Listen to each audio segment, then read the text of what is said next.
across the UK, online and on DAB. Take a far-out trip into the twilight zone of late-night radio with Iain doo-doo-doo-doo-doo-doo-doo.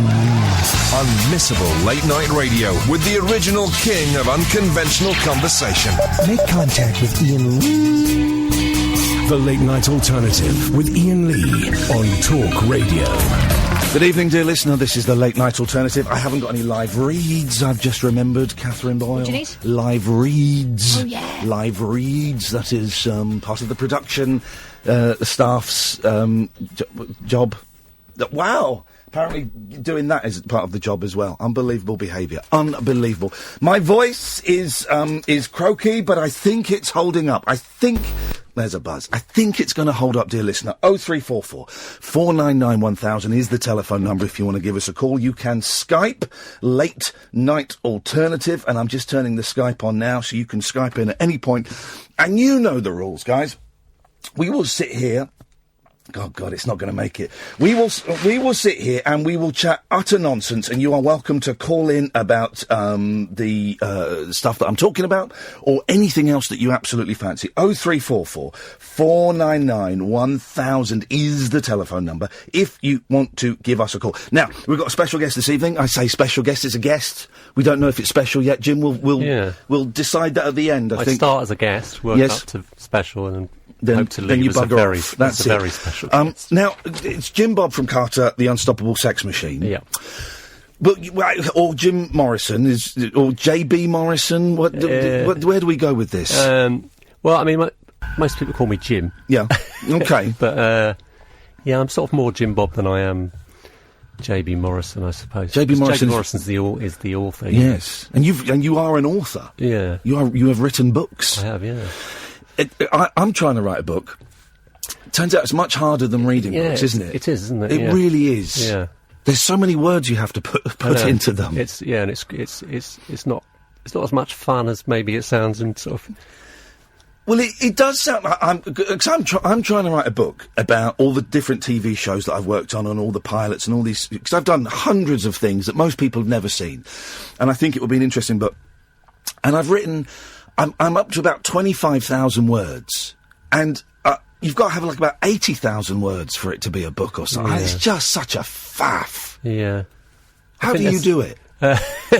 Well, because I wrote the Carter book first. Yeah. So that was the first. I had no intentions of writing a book until I wrote that, and then sort of carried on from there. So that's why I ended up writing four novels.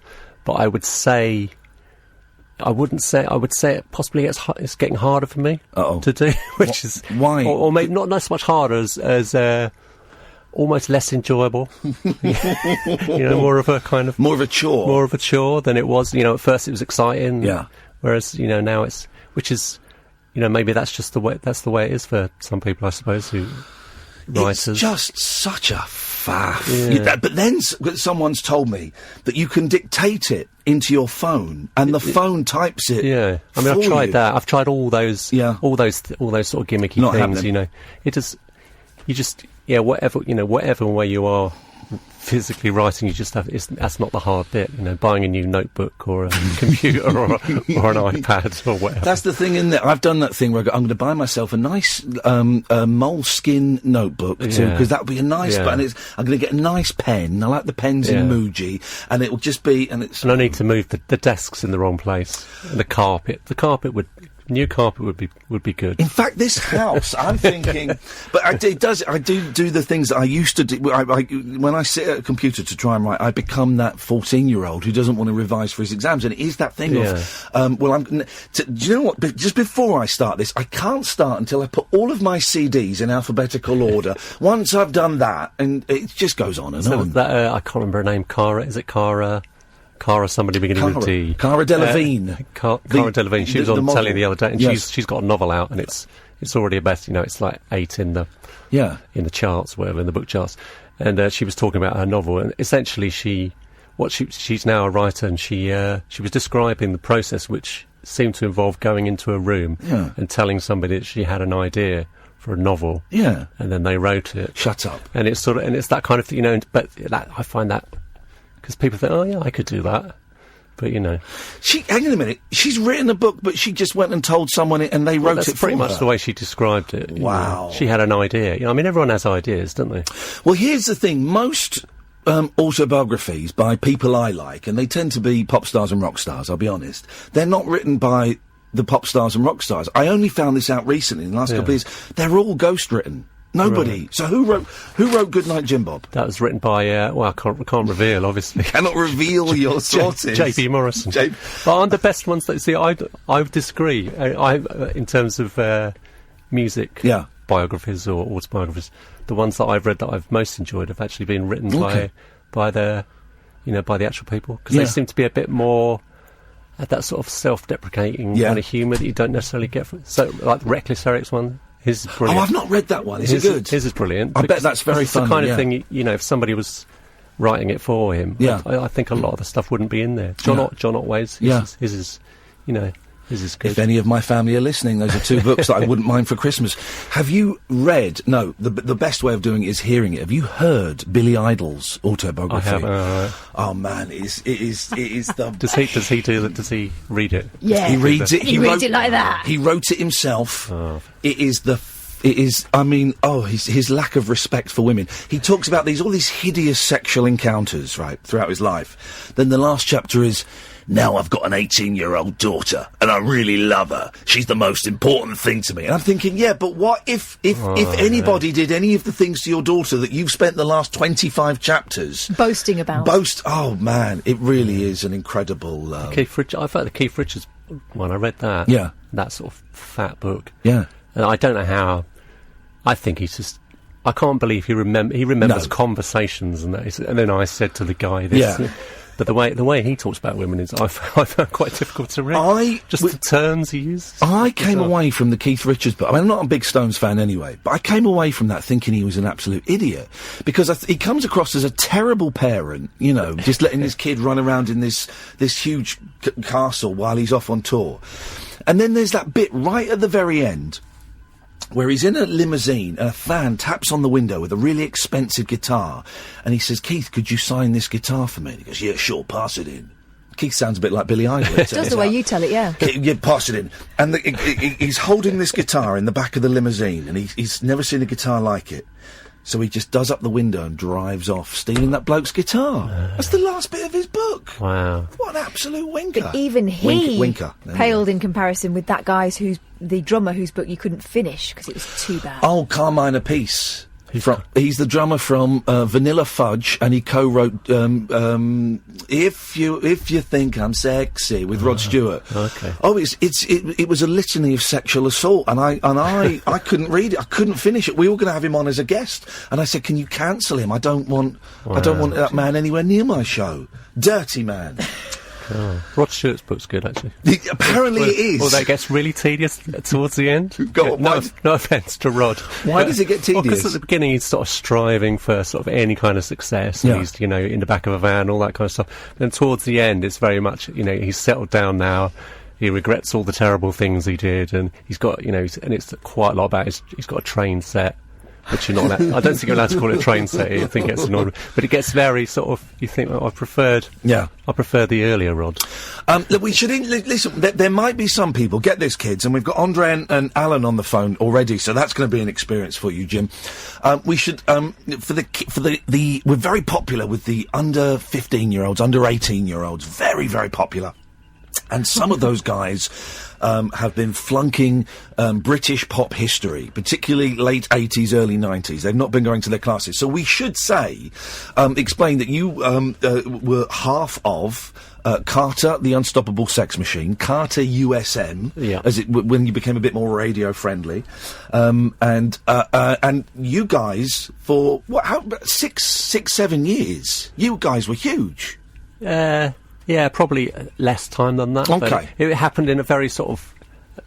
So, you know, we sort of formed in 1987. Right. And I think it sort of started to kick off around 88, 89. Yeah. And then, so the first... So probably 4 years. But it was it was that sort of 90 to 93. Yeah. Maybe, where we were, you know. Now, I've got a question for you, and I've got this from your book. Where did you get the name from?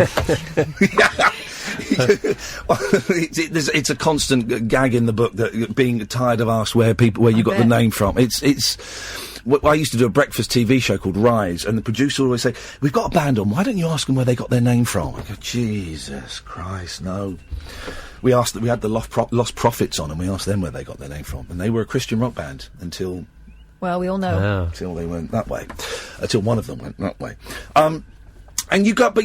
Carter was big. Because I was, would have been around 15, 16 when you were kind of breaking. And, you were always being played in our sixth form common room, and you had actual, proper, big hits. You did the pops and stuff, didn't you? I mean, I think the two facts that I tell young people, that I need to convince them that we were, that I was that I am a pop star, because you always are. Once you never leaves you. Correction accepted. Yes, thank you. We had a #1 album, and we headlined Glastonbury, and that's the one that always gets me, because no way, because they think that's who headlines Glastonbury? That's the Rolling Stones, U2, and Beyonce. Isn't it? So that's. And for a couple of years, second only to REM in the NME Best Bands poll. Yeah, I've not heard of them, but whatever happened to What happened to those losers, huh? Here's the thing, me and Kath were both a little bit scared of meeting you. Okay. Because, I'll say this quite happily, because Carter, and having read the book, I kind of know that's not what you like, but you guys did look, you looked terrifying, and there was a real kind of intense, there was a dash of danger with just a hint of insanity about both of you. Yeah. That was great and was exciting. I never forget, I don't know if you must have come across cardiacs at various points in your time. Yeah. And, I was always, I had a friend who was a huge Cardiacs fan, and I was terrified because they just looked so menacing. And of course you get to meet them, and Tim Smith and John Paul and that, and they're just very quiet, softly spoken, gentlemen who just like having a beer and sitting there quietly. And I kind of get the impression that's the same with you. Yeah, I think around, certainly, I think we were just very sort of sure of ourselves in terms of we thought we genuinely thought we were great. Yeah, not just in a sort of way that people, I think we sort of believed that we were the best or whatever, and we didn't sort of like to compromise. Yeah. So I mean that's that smash hits thing that kind of happened because of compromise. This was when Fruitbat. Tried to murder Philip Schofield live on stage and on television. It's a great clip. Most people must have seen it. I'd missed it until I read about it in your book. Yeah. And it I mean, listen, I've met Philip. He's a lovely guy. I would never, wish an assault on anyone. But it was. He was being a bit sarky. He was taking the piss, wasn't he? He was being rude, and there was no need for that. But again, I kind of slightly missed the fact that you've done things like smash hits, poll winners party, to 13,000 screaming 12-year-old girls. Yeah, I mean, obviously we didn't do anything after that. That was kind of, I mean, in terms of career suicide, was a bad move. Yeah, because we were effectively banned from.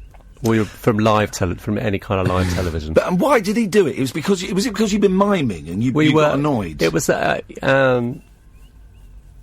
mean, first of all, it was. Do you want the four? Let's have it. Let's have it. Tedious story. So it was in this. I can't even remember what the place was called. But it's like one of those big sort of.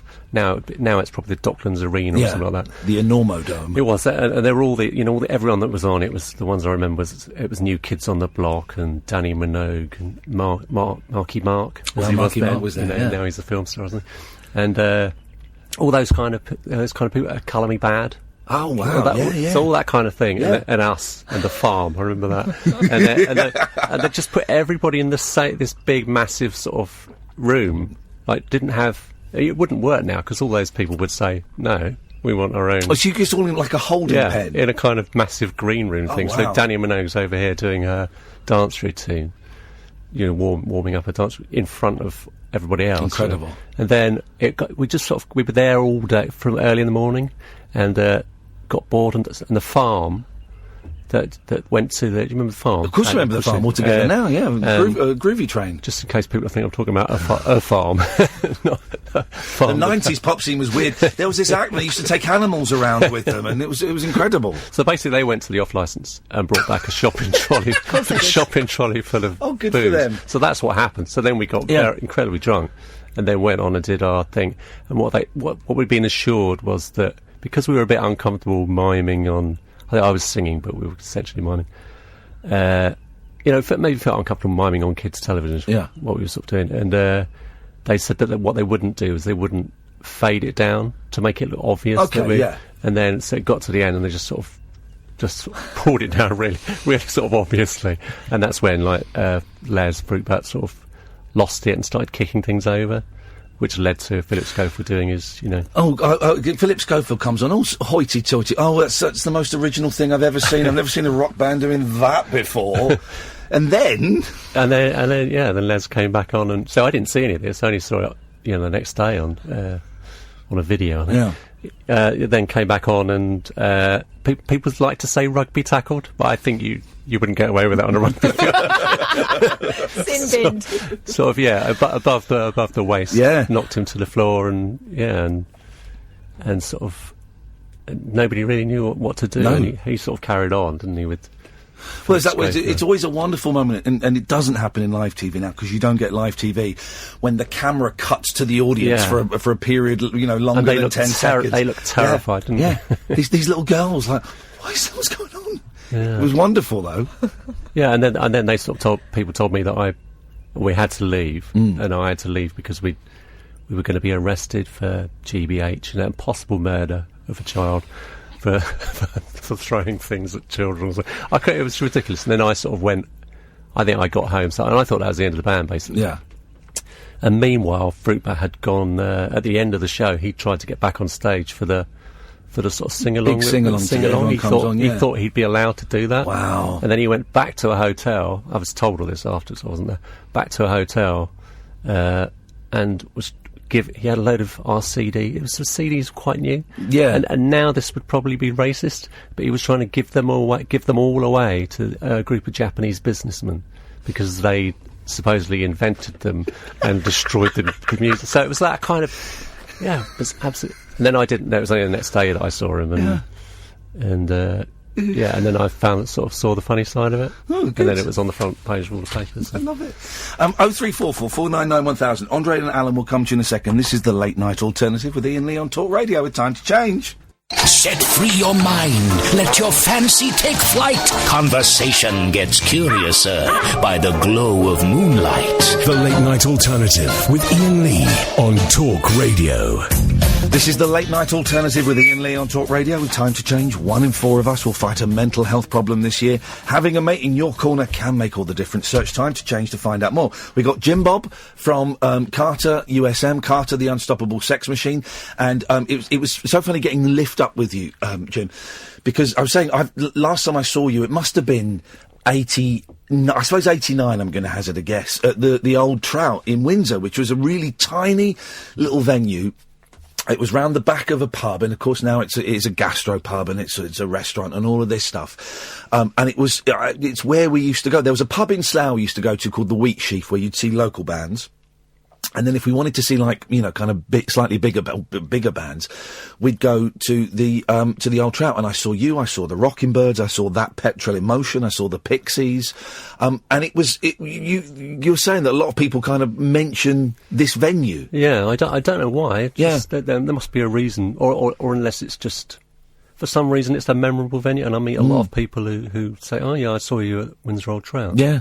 It was a great room. It was a great room. And of course they've turned it into, I think it's called a Brown's restaurant. Imagine we're going to go and eat at Brown's. Still better than Byron Burger there, huh? At least they would have got food. We sat for nearly an hour in Byron Burgers. Wow. And I said to the waiter, our food isn't coming, is it? We're going. And we got up and walked out. Still, here's the thing. We did get a milkshake with a cheesecake in it for free, and you got a glass of wine. Yeah, exactly. So and we didn't even have to run. We didn't even have to do a runner. Let's try these guys, Jim, and let's see where we get to. Good evening, Alan. Good evening, Iain. Evening, Kevin, Jimbo. Hello. Jimbo now, is it? Jimbo's good. Put a B at the end of that and you've got Jim Bob, and that's the name of our guest. I remember watching you on What's Up Dark. Well, hey, yes. You know, I remember that. Alan has got a photographic memory. What were they doing on What's Up Doc, Alan? They were promoting their single in 1993. It was the first of the second series. Wow. Was that the one with Frank Sidebottom on? No. Yeah, it was the one with Balgit, the ball of hair. Okay. Balgit, the ball of hair. That's an act, is it? Couldn't do that nowadays, guys. Frank Sidebottom was number 73. Oh, was it? Maybe you did another one as well. I mean, we definitely went on something with Frank Sidebottom. Did you really? We love Frank. Big fans of Frank. Does it hold happy memories for you, Alan? Yeah, it does, because it was the first time I ever saw Carter on television, and it made me want to buy their album. Well, it made you want to, but did you? Yes, I did. Fantastic. Well, my brother had it. Well, your brother's... He scratched it. He scratched it. He's talking about a record there, guys. Well, Alan, maybe you could sing a Carter song. Oh, it's been a while.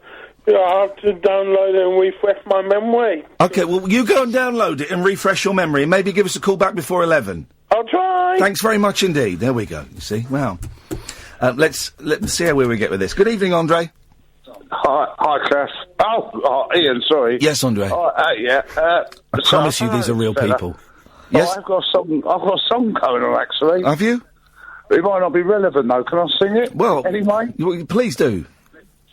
Oh, no, I haven't got my backing band with me, so you've got to bear with me, yeah? Okay, Andre. Or karaoke machine or no music. Okay, yes. Oh, that shark has pretty teeth, dear, and he shows them pearly whites when that shark bites.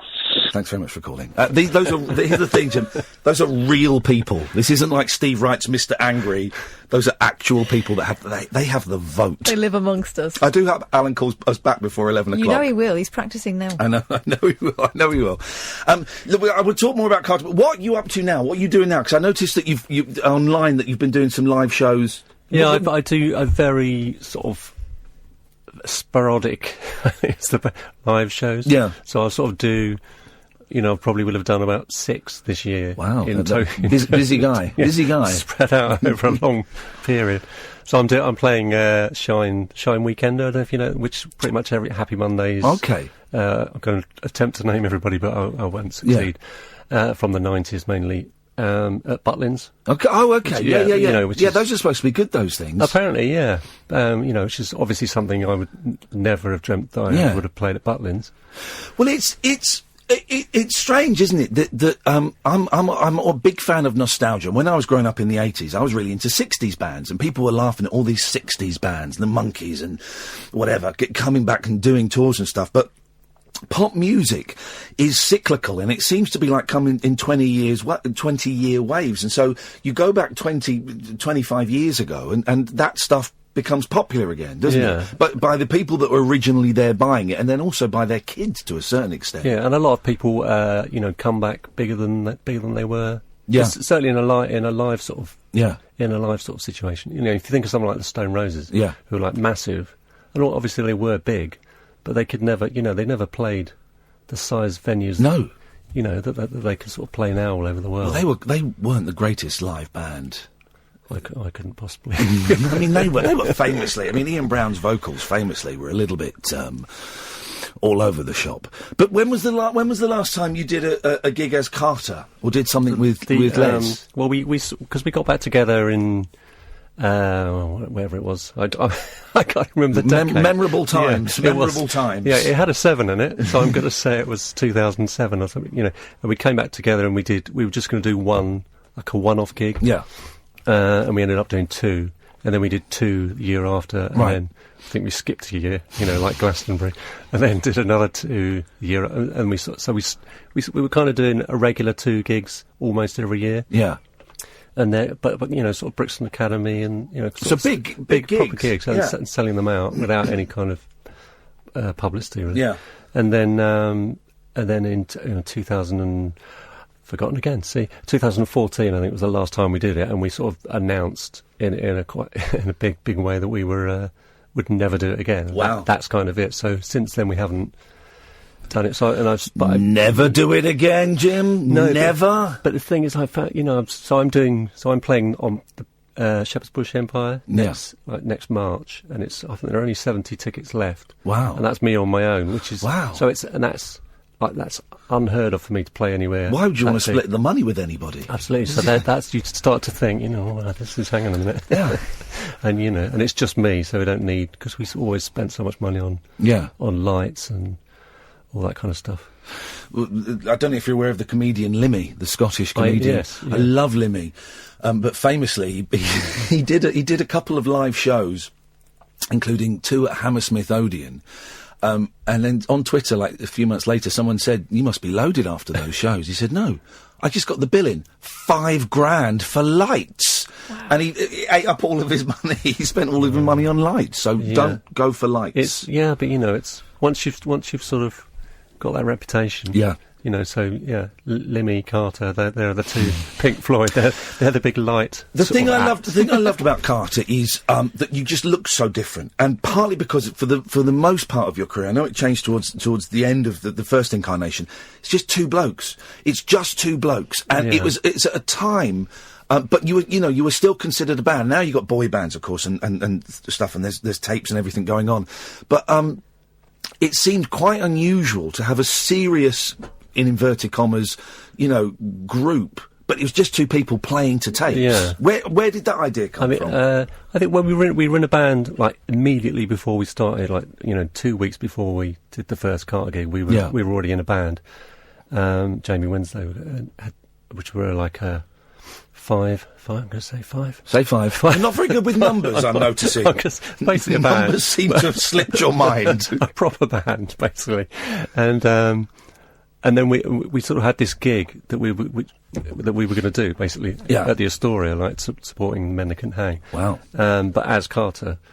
But we didn't have a band, so we sort of went and we just thought, let's just do what, like, Fruitbat was really into LL Cool J and Public Enemy, and I'm not suggesting for 1 minute that we're sort of anything like them, but sort of taking that idea and and the Beastie Boys, I suppose, and sort of just adding guitars maybe and doing it in a very sort of that's it's a bit Talking Heads as well. The start of Stop Making Sense, the concert film, which I think is a little bit too long, guys. I'm a big fan of Talking Heads, but that film goes on where he just walks out with a tape recorder and just presses play, and then there's a beat and stuff going on. In recent years, because I've thought of copying that as an idea, and it doesn't sound like that, so I don't know how. I'm a bit suspicious. The Ghetto Blaster with the microphone thing, that can't work. You'd have to have a line out. Yeah. You need a line out, I think. But also, that whole film is not real because it's all edited and moved around, and it's kind of put together in different. It's like all live, like, I don't want to spoil it for everybody. Do it. But like live albums. Yep. You listen to live albums for years. This is the best live ever, and then you realise that. It's not. Someone they re-recorded half of it. We were talking about this the other night. I want someone to write a book on it because all live albums are fake. Yeah. There's in fact, I can't think of any. Even the one that I thought was real, the Beach Boys live in concert, 1964 or 64. And I thought, well, that one's real. And then I read that, no, they just recorded it all in a studio and dubbed over screaming from another band's concert. What about the Carpenters live at the Palladium? Don't tell me that one's a fake. They would have sweetened it. Damn it. They would have sweetened it, I'm afraid. They're all fake. Kiss Alive, all recorded in the studio. But, wow. Yeah. Sorry, I know you're a big Kiss fan. Well, I'm just... So not even... That's not the worst news I can give you about Kiss. I've heard some of that news. I've got worse. So none of it's... So it's always done in a studio? Well, are you talking about dubbing audience? Yeah, I think they start as a lot... There's not... Obviously not all of them, is it? No. But I've heard a lot 85% of them. They record the whole thing. It's probably different now because, technology. But they record the whole thing, and then they realise that, that guitar's massively out of tune, isn't it? Or whatever. So let's just replace that, and then maybe they think, well, that bass doesn't quite fit in now with the guitar. So let me go in and do the drums are a bit out of time. Yeah, and always vocal harmonies. always, because you listen to these live, the best one is the Paul McCartney triple album, Live Wings Over America, and it just sounds incredible. And then you read, because they went into a studio and they did it all again. You can hear, at one point, you can hear 2 Paul McCartneys singing. That's outrageous. That is outrageous. 0344 499 1000. This is the late night alternative with Iain Lee on Talk Radio with Time to Change. Experience the unconventional. Hello? The unpredictable. Don't you think that's a bit weird? And the completely unorthodox. It was my birthday. With rule-free Iain Lee. I was just trying to generate a bit of content. The late night alternative with Iain Lee. Hate alarm clock, hate going to work. On Talk Radio. 0344 499 1000. We've got Jim Bob, formerly of Carter, USM, Carter the Unstoppable Sex Machine. Also, he's an author. That means he's done books, like proper books. No, an author is, mate. OK, well, just clarifying, Catherine, in case there was any confusion that maybe you thought I didn't know what an author was. And you've done solo albums as well. You very kindly, you sent me a Jim Bob care package, which was gratefully received. I'm going to have a guess at a number here. I think I've done 9 solo albums. I don't believe a word you're saying, to be honest. When you go, we're going to get someone to check every single thing you've said, and we'll be emailing you our response. 9 albums. I think so, yeah. They're around about that. How and it's you. It's just you. The ones you sent me, it's you and a guy on a piano. That one was kind of that one was like some Carter songs and some solo songs redone, right? With Christy T's brilliant. It sounds incredible. Yeah, it sounds wonderful. Just me, did it sort of quite quickly. Did it in a day, taking pride over your work, which we're glad to see, like we do. I can't be bothered spending time in there's television stuff on telly. Isn't of course. Well, you saw us watching The Apprentice as prep for tonight. He comes in and we've got The Apprentice blaring out loudly. Oh, this is prep for the show. We'll be talking about this after 11. Don't you worry, Jim. And the album before that was with an orchestra, so that's the sort of opposite end of the. Now orchestras are quite expensive. Yeah, this was a kind of cheap. It was an orchestra. It was an orchestra that I'd sort of befriended. Oh, okay. And they were kind of they're a sort of the Mystery Fax Machine Orchestra. They're called. I don't know that name. No. And they sort of I met them on the comedy circuit. Actually, sort of doing the Robin Ince, don't you? Of course, we know Robin. Doing the Robin Ince. Christmas shows that he used to do, and I did some of those. So I kind of fell in with that crowd, which sort of introduced me to Martin White, who was the Mystery Fax Machine Orchestra fantastic leader, and I ended up being in his musical in Edinburgh. So I was in a musical as well. This guy's an auteur. No, that's Luke Haynes. Luke Haynes was in the auteurs. I'm getting confused. So are you? So 9 albums. Are you? How does it work now doing albums? Because everything is homebrew these days, isn't it? So the one I did, the piano one was quite simple. It was in the studio, and the one with the orchestra was kind of complicated in sort of 3 different studios and putting all together. Yeah. But before that, a couple before that I did in studios, and then I'm going back now, thinking about. So the first sort of 4 or 5 I did at home in my bedroom, but I always lied on the record, on the sleeves, about and invented musicians and stuff, because because I found I wasn't getting a lot of reviews, but most of them were bad, and a lot of the time they would I'd be criticised for the terrible sounding fake drums, that kind of thing. Oh, really? And then when I sort of gave everybody a name, I actually did get a review saying that what an improvement it was to have like real musicians. all I'd done was name the sort of drum machine. Funny. Our reviewers arseholes, basically.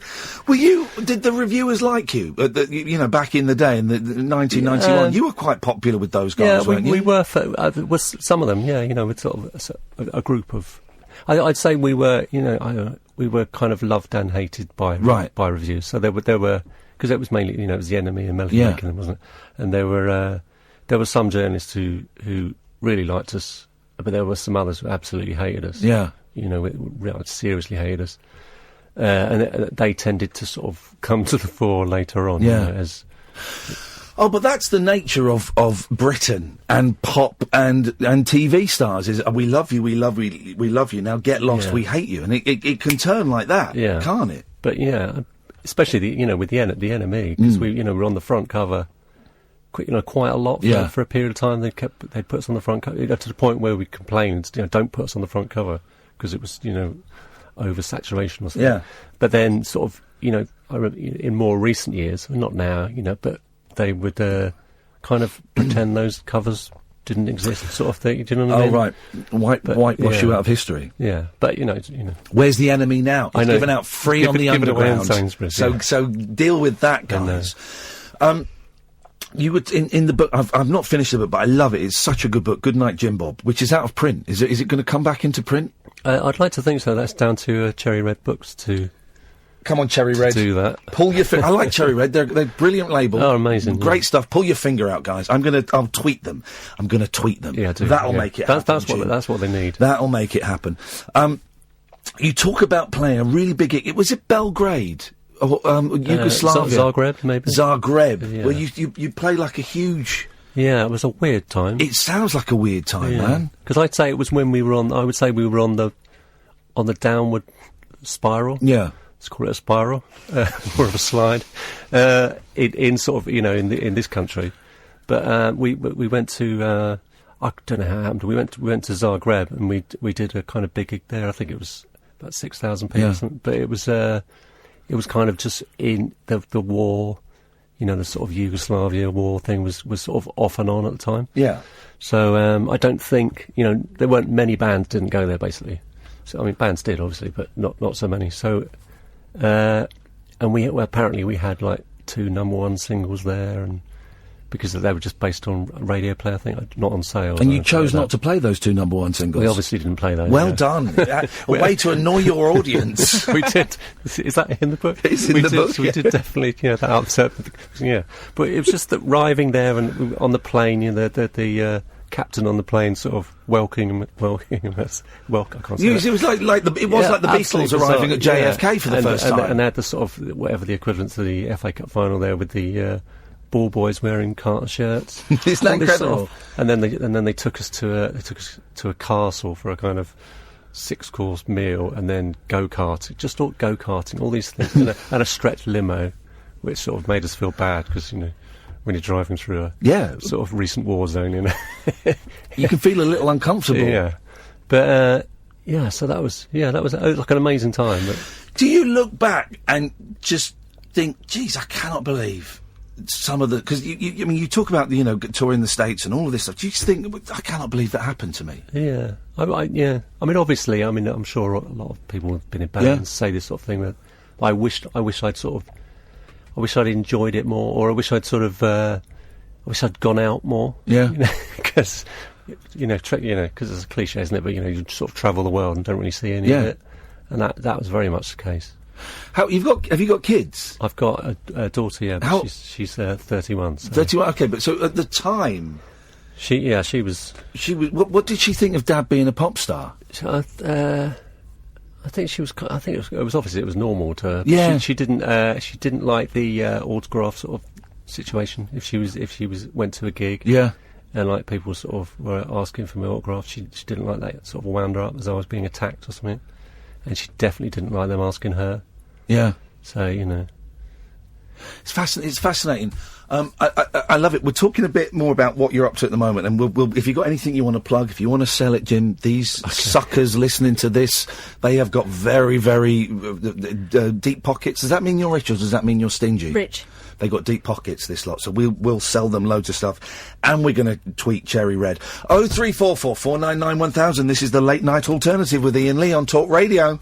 The late night lip service for lovers, loners, and lounge lizards. Where exactly is your accent from? The Late Night Alternative with Iain Lee. I've forgotten your name already, excuse me. On Talk Radio. I'm composing, Jim. We've got Jim Bob, formerly from Carter USM. And by the way, thank you. Loads and loads of people. Every now and then, Jim, we do this thing where we kind of... What's great about this show is we only get people on that we like. And so it generally involves me and Kath going through our record collections going, hey, well, why don't we ask John Sebastian from the Lovin' Spoonful on? He comes on. The other week, we had bloomin' Herb Alpert, the Tijuana brass guy. We did this wonderful interview with him on the phone. Obviously, he's in LA. And it was a real nightmare to sort out because his PR woman was hard work. Yeah. Hard work. I think she was forgetful, but she did it in a very bossy manner. asking the same question over and over again. Made me feel quite told off. But he was so wonderful, and at the end he got his trumpet out, didn't he? Yeah. He got at the end we finished, and he said, "By the way, Ian, before you go, here, have a listen to this." He played Tijuana Taxi. Yes, he did. He did in Tijuana Taxi, and then he played the theme tune to Casino Royale. So what we're getting round to, Jim, is have you brought a trumpet with you? And will you be playing a song on your trumpet? I think I've left it on the tube. Oh, man alive. Do you miss playing the trumpet? I know it's only been an hour since you last saw it. Do you miss being a pop star? But and I know that once you're a pop star, it's in there forever. But do you miss that thing of going out in front of thousands of people, screaming people, and do you miss that side of it? I don't really know. Not necessarily. Cause I get a little sort of taste of that every now and again. Yeah. By especially playing these kind of things where they're playing sort of an all-day thing with lots of bands from that period. You get a bigger audience. Yeah. And they all know the songs, and they sing along, and that gives me it sort of reminds me what it was like. Yeah. But without all the other sort of unpleasant stuff. What was the unpleasant stuff? The business side of it. Yeah, and having to, and just yes. The business side of it, I think. I haven't got to it in the book yet, so, spoiler alerts, I guess. When did you two decide, you and Les, Fruitbat, decide, you know what, this ain't working anymore, let's call it a day? It was, by that point we were, because, we were, as you said, like two of us. By that point there were six of us. Yeah. So it may have been seven. there were basically a lot of us. So and we were sort of playing smaller and smaller venues basically. Yeah. And which is something we always said we wouldn't do. We would never. We would always be striving upwards. Yeah. And we sort of. We owed a lot of money in tax. That was one thing. That was one thing towards the end. So we had to do. We ended up doing a lot of university balls and stuff like that. Yes, which were easily the worst gigs I've ever done in my life. Absolutely hated them. No one's there to listen to you. No, it's just they're not there to see you. It's just a coincidence that you're the band that's been booked. Yeah, absolutely horrible. The worst one we did was for trainee judges. They were the Inns of Court ball. God. Just doing. So we were doing things like that. So that wasn't enjoyable. And I think we were going to maybe give up, but then we were sort of offered this by a new record label in America, doing an American tour. Yeah. So we thought, we'd do that, and it was just rubbish, basically. And really. So sort of quite early on in that, I decided I didn't want to do it anymore. So it was just plucking up the courage. And is it like splitting up with a girlfriend where you know it's not working and there's no future, but you kind of got to say, I don't think we're meant for each other. Is it like that? Was it tough? Do you know, I've never done that. Have you not? So I don't know. Oh, here's the thing. Actually, neither have I. I would always, I'll confess this, I would always behave like an arse so that she would dump me. Wow. Anyway. I've been in the same relationship since 19. Wow, it's terrible. No, it's not terrible. 1979 or something. What you're displaying is you're a much better human being than me, and I retract that confession I just made. What an absolute pig of a man! So I've tried to get rid of me. You can't shake her off. That's not sad. That's absolutely beautiful. What sad that I can remember the amount of years as well. Just another example of that. So how did you broach it with Les? How did you? Well, I think he kind of was thinking the same thing. Yeah. So I sort of told. So we went for a coffee somewhere in some little town in America, and I told him, and then it was telling everybody else, because we had to tell, we now had to tell another 4 people. Yeah. And then we had to tell a manager, and then the record we just signed a new record deal. Yeah. So we had to tell them. Felt quite bad about that. And it was, but. It's just, So that was the hardest bit, because I'm not very good at that kind of thing, telling, And then when you went home, I'm always fascinated by bands, that period building up to the end, and that period immediately after the end, when they've had the adulation. I'm big fans of the Monkees and the Beach Boys and all of those kind of things. When there's that adulation, and then it stops. That when you went home after that tour and put your suitcases down and realised that was it. Yeah. What did that feel like? After, because we did one more gig, we played Guildfest. Yeah. That was the final gig, and then we told everyone after that. Yeah. But after telling everyone, or after deciding for definite that it was brilliant. You know, it's like, for me personally, like liberating, because it was like it was like, you know, leaving a job that you absolutely hated, but that you were too scared to leave for whatever financial reasons or something. And then, so I just remember thinking, it was nice. And how do you feel about the fact that Carter was that long ago, and obviously you've had the reunions, I guess, but the fact that, I mean, because I know that some musicians would not be happy spending about 45 minutes talking about something that happened 25, 30 years ago. I mean, how are you? I'm fine with it, and because sort of, you know, about halfway through my, let's call it, solo career, I started playing. I started playing Carter songs as part of my set, so I was sort of mixing it up with some solo songs, some Carter songs, and now I'm playing more Carter songs than I ever did before. Yeah. And with these gigs, so like when I play Shine at the weekend at Butlins, I'll be playing just Carter songs. So I'll be playing an hour of Carter songs. So that's, you know, be sort of silly for me to say, I don't want anything to do with that, and then go and play an hour of Carter song. So I'm fine with it, you know. And also, it's more anecdotally, it's more interesting than talking about writing a book. Well, maybe it is, maybe it isn't, I don't know. And you are welcome back any time you want to come in, Jim, and we if you want to do a whole hour where we don't even mention the C word, we will happily do that. If you want to talk about other nonsense. No, I don't at all, but I'm just saying it's, you know, that's why I'm happy to talk about it, because it's a more interesting part of my life in terms of chat. But honestly, you're welcome anytime. Quickly, how big did you get in the States? Because I know you did lots of tours with some big bands. Did you ever have a hit over there? No, we didn't. We were sort of a cult band, I suppose. Right. Yeah. For a very short period of time, but. Yeah, because we toured with EMF twice. Yeah, and they were number one in America. Well, they were unbelievable. So weren't they? Come on, guys. Really? Come on, Catherine. Yeah. So so we were never that successful. Yeah, but you know, people came.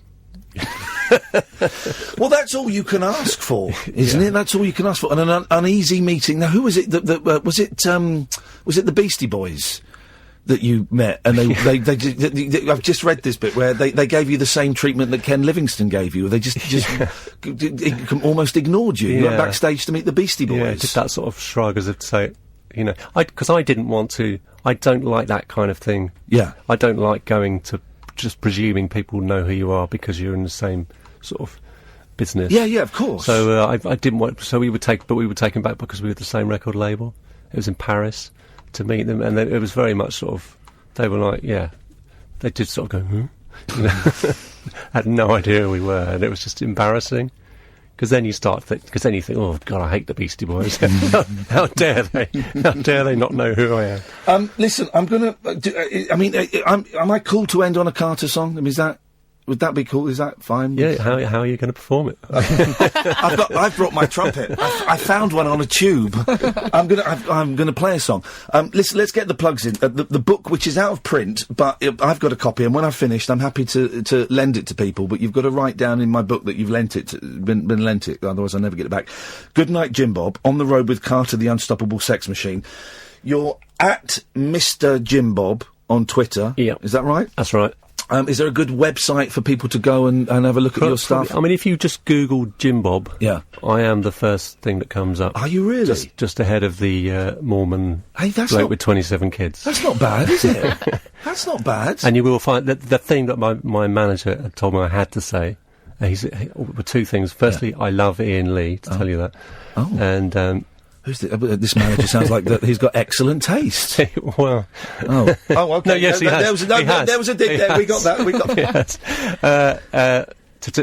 I'm doing Shepherd's Bush Empire next March, and I think there are 70 tickets, and they just will not go because they're on what's known as level 3, which I think is kind of like level 3 is for suckers. No, level 3 is the best. It's the best bit. Oh yes, the best. You get the best view. Oh, it's the best way to. It's the best place to throw things. Yeah, absolutely. Because you've got the height with you. It's going to hit him. You can do all of that. And if you're going to, No, I'm not going to jump off. No, please, for God's sakes. But if you are, That's it.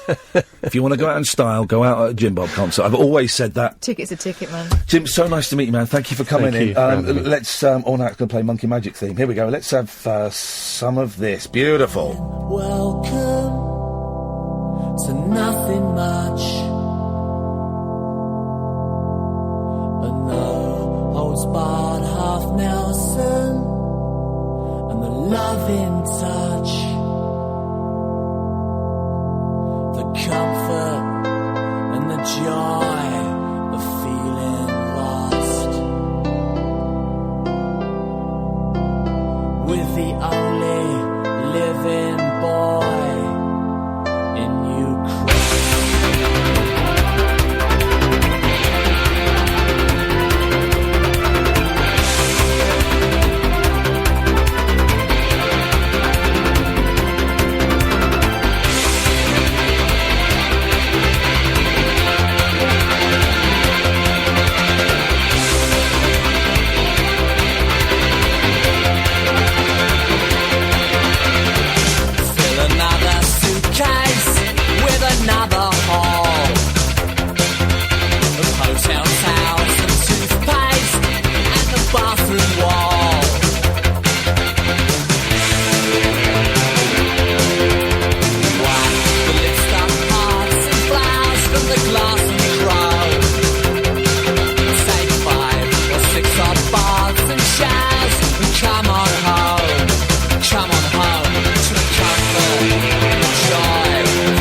This is the Late Night Alternative with Iain Lee on Talk Radio with Time to Change. 1 in 4 of us will fight a mental health problem this year, having a mate in your corner. I'm going to come and say goodbye to you properly, sir. You're not getting away with it that easily. Can make all the difference. Go online, type in Time to Change to find out more. Your calls after the news at 11. The Late Night Alternative with Iain Lee on Talk Radio. We have ways of making you talk.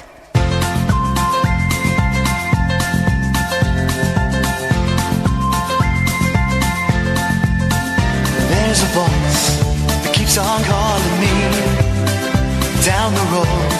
It's where I'll always be. Every stop I make a new friend. Can't stay for long, just turn around and I'm gone again. Maybe tomorrow I'll wanna settle down. Until tomorrow I'll just keep moving on down this road that never seems to end. When new adventure lies just around the bend. So if you wanna join me for a while, just grab your hat, come travel light, that's old style. Maybe tomorrow I'll wanna settle down. Until tomorrow, the whole world is my home. So if you wanna join me for a while, just grab your hat, come travel light, that's old style. Maybe tomorrow I'll wanna settle down. Until tomorrow I'll just keep moving on.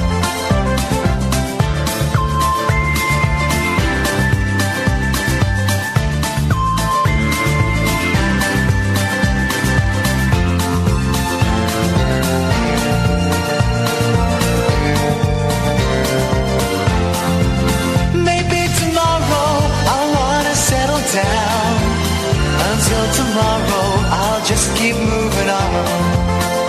There's a world that's waiting to unfold, a brand new tale no one has ever told.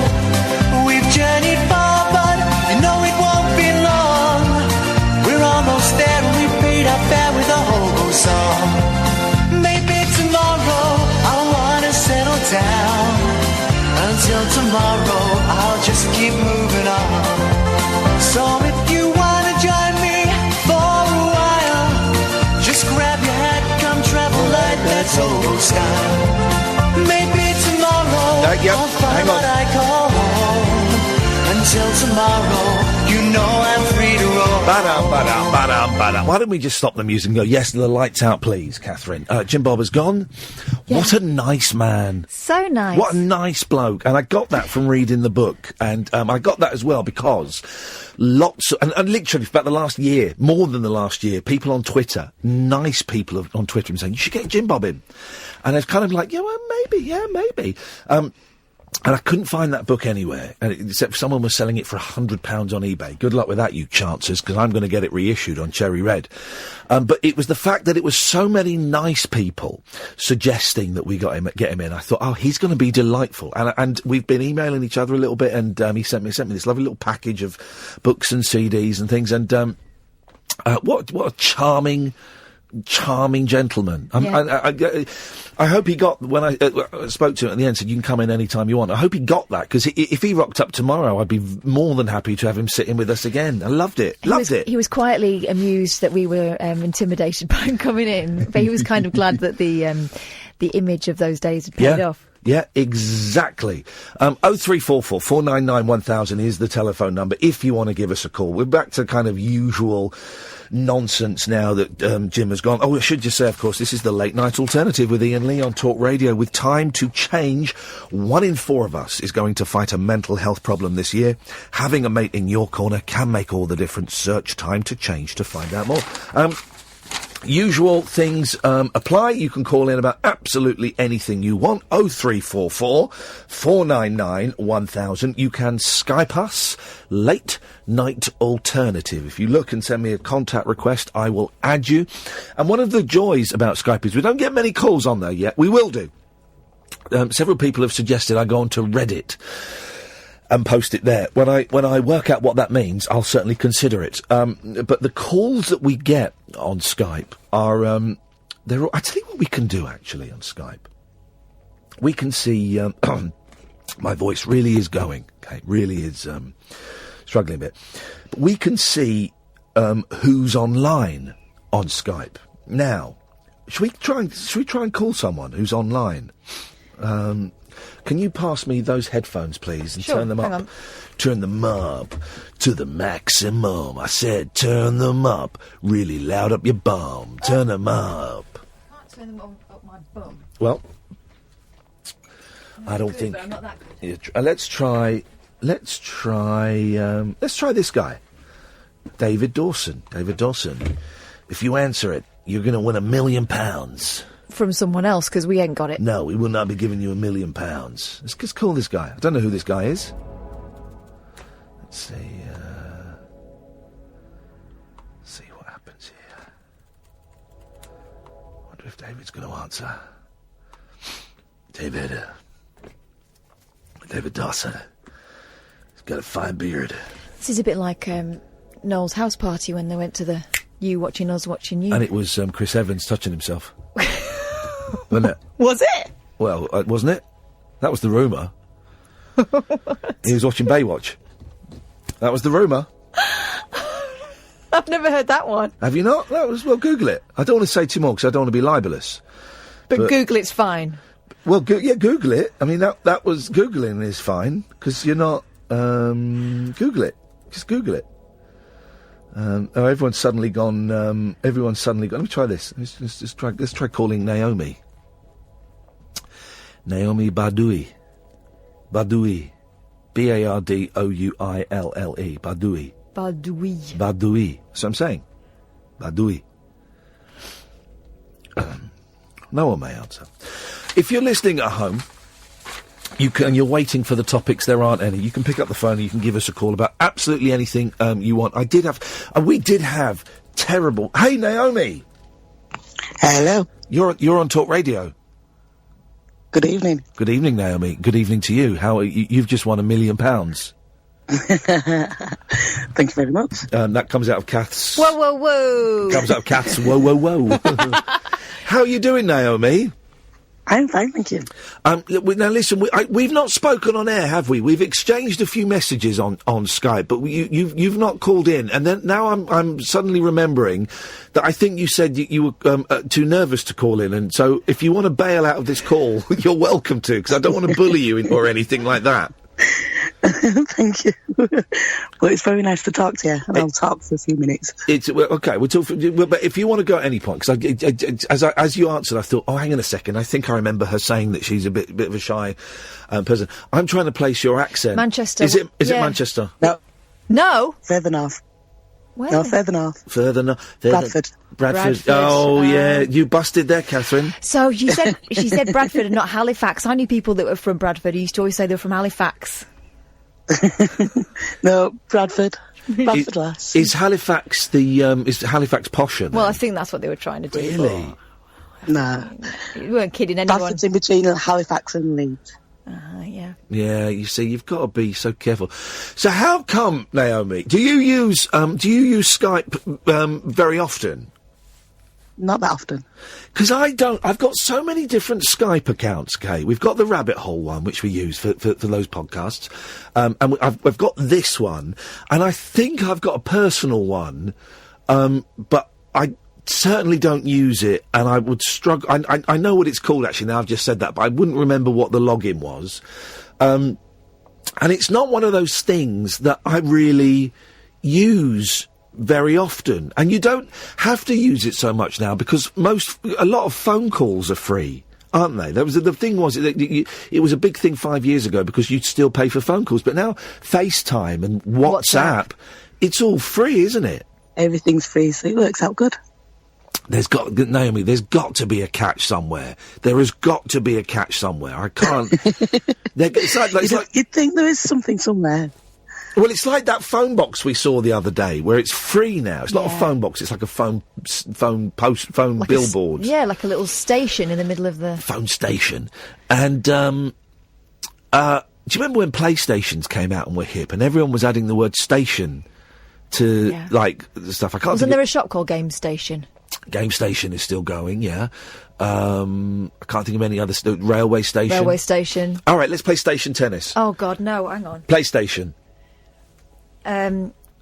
Railway Station. Are you in, Naomi? Are you playing? Bus station. Bus station. She's got you there. Okay, no, she's not got me there at all. She's simply, she's just... All right, workstation. Radio station. Naomi? Busted. You can't say bus station twice! Busted, she said. Busted. Oh, okay, busted. All right, Station to Station, the David Bowie album. Boom. Yeah. This is a good game. This is a great game. I can't think Space Station. Space Station. Naomi, I would invite you back here. 0344 499 1000. Can anyone save Naomi? If anyone wants to step up to the table and save Naomi, because it's Babe Station. Babe Station. Oh yes. What? I've not heard of that. What is that? I don't know what that. I have. Have you ever seen it early doors? Yes. Like before. Of course, I've seen it early doors. Right, when they're not doing anything except like waving their phones and drinking cups of tea with the slippers on. Yeah. Well, I saw that and I thought it was hilarious. And I told my sister, I said, "Come here, I wanted to show you something." And it was about an hour and a half later. I said, "Look at these! It's just these women standing around waiting for someone to ring them up." and then when I turned the TV over, well, let's just say they'd got some calls. My sister went, "What the hell are we watching?" Wowzers. I think Mark. Right, so it's my turn. Hang on a second. Mark, are you playing station poker? Hello? Yes. Mark, are you playing station poker with us? Oh, I beg your pardon. I was listening to you on the radio and then I have to turn the radio down. So I listened Absolute prune. Are you playing station poker with us? No, I'm playing roulette. Okay, well, go on then. What? We're playing a game where you've got to come up with a phrase or a word that is a real phrase or word that ends in the word station. Ends in the word station? Yes. Petrol station. Oh! Mark is straight in there. He's a ringer. He's great. All right, so it's my turn now. Hang on a second. Hang on. Don't say anything else, Mark. Your turn will come again. That was great. I'm a winner. Shut up. No, you're not, because you're not. Shut up, you're a winner. What are you talking about? I'm going to go to a tax haven. No, you're not. Station. Fan station.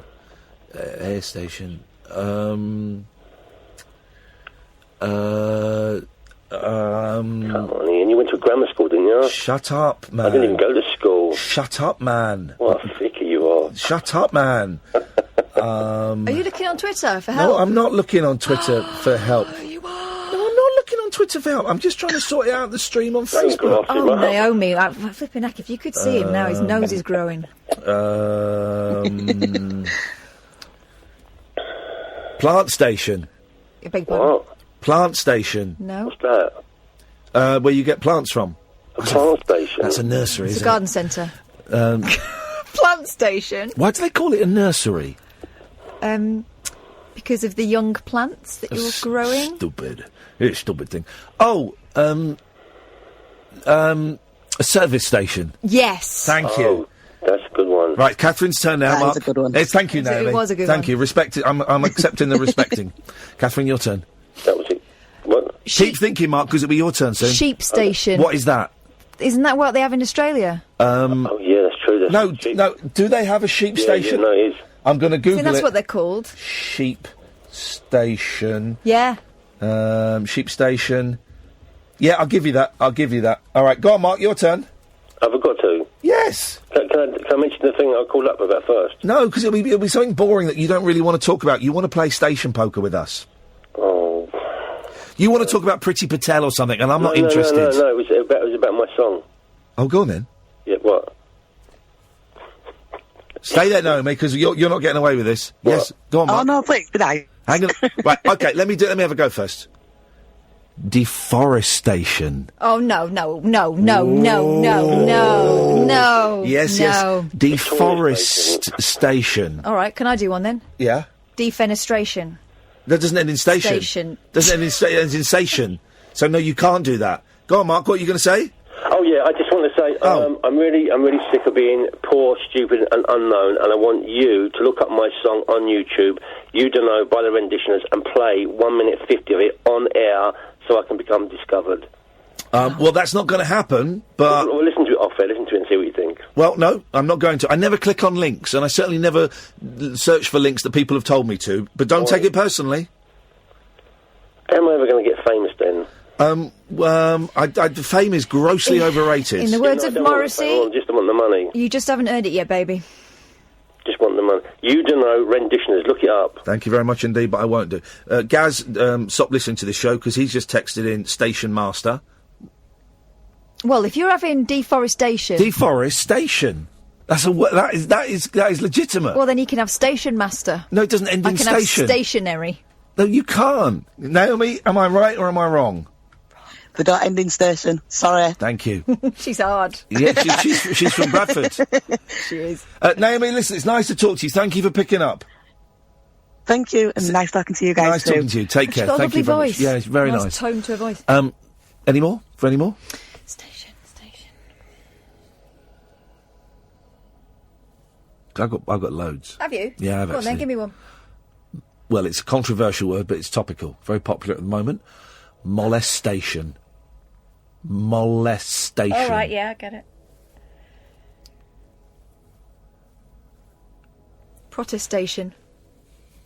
Is that a station for protties?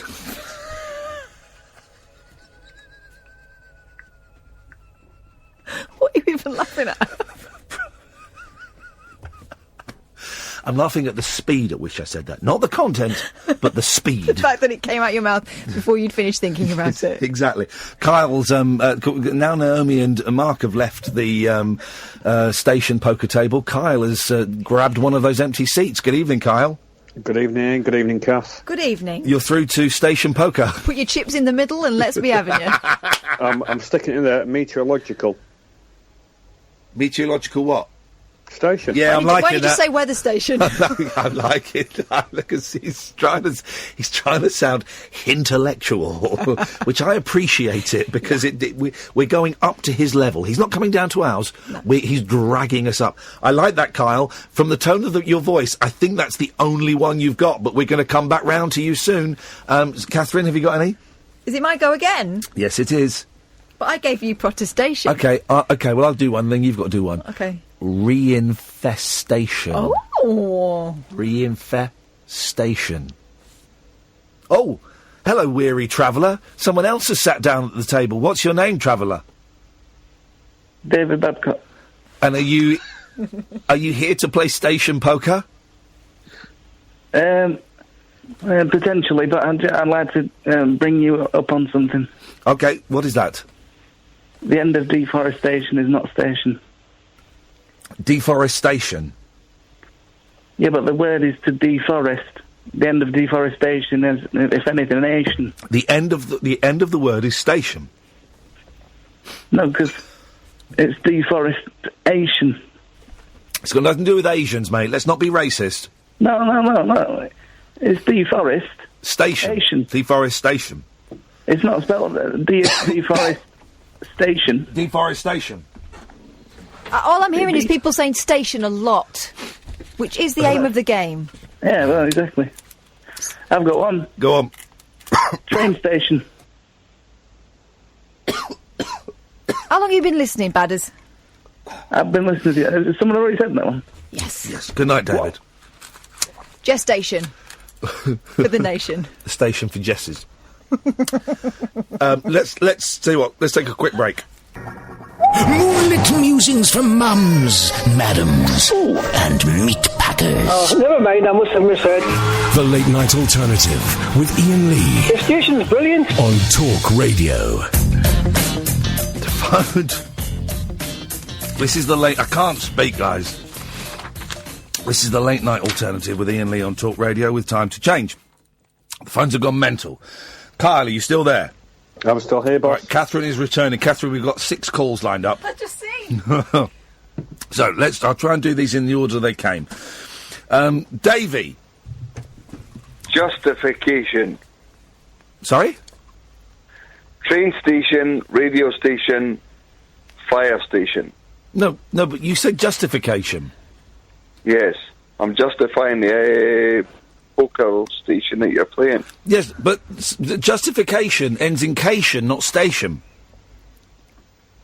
All right. But fire station. Fire station is right, you're right.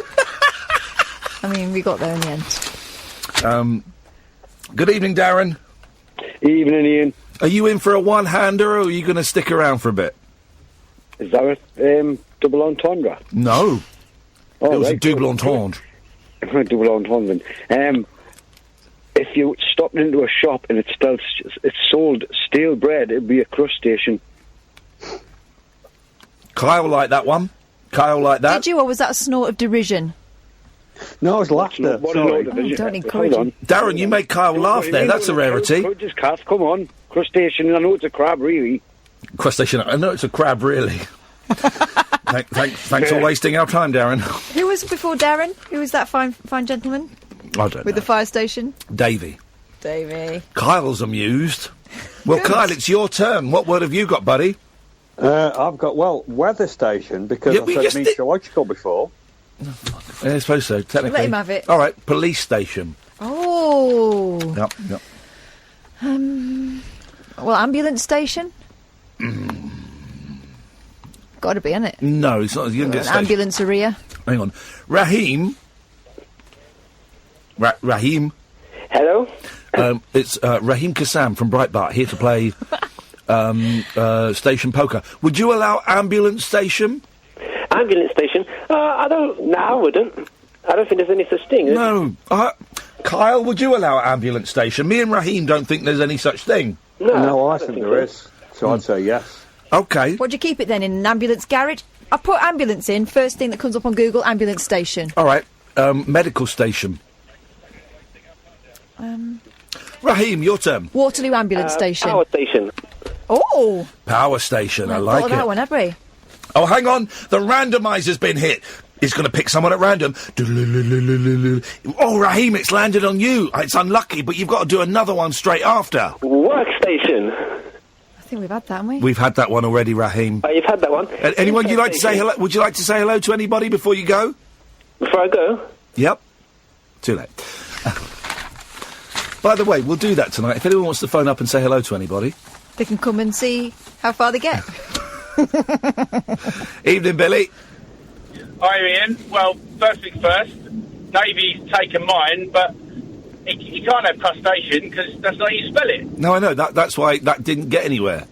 Oh, good. Oh, well, he nicked mine then because I had fire station. Well,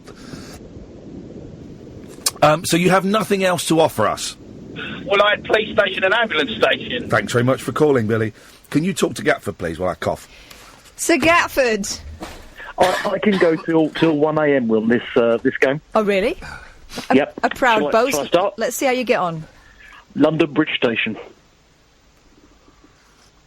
And? Hang on. Do you want another one? No, we don't. It's not your turn, because I've just seen where this is going. All right.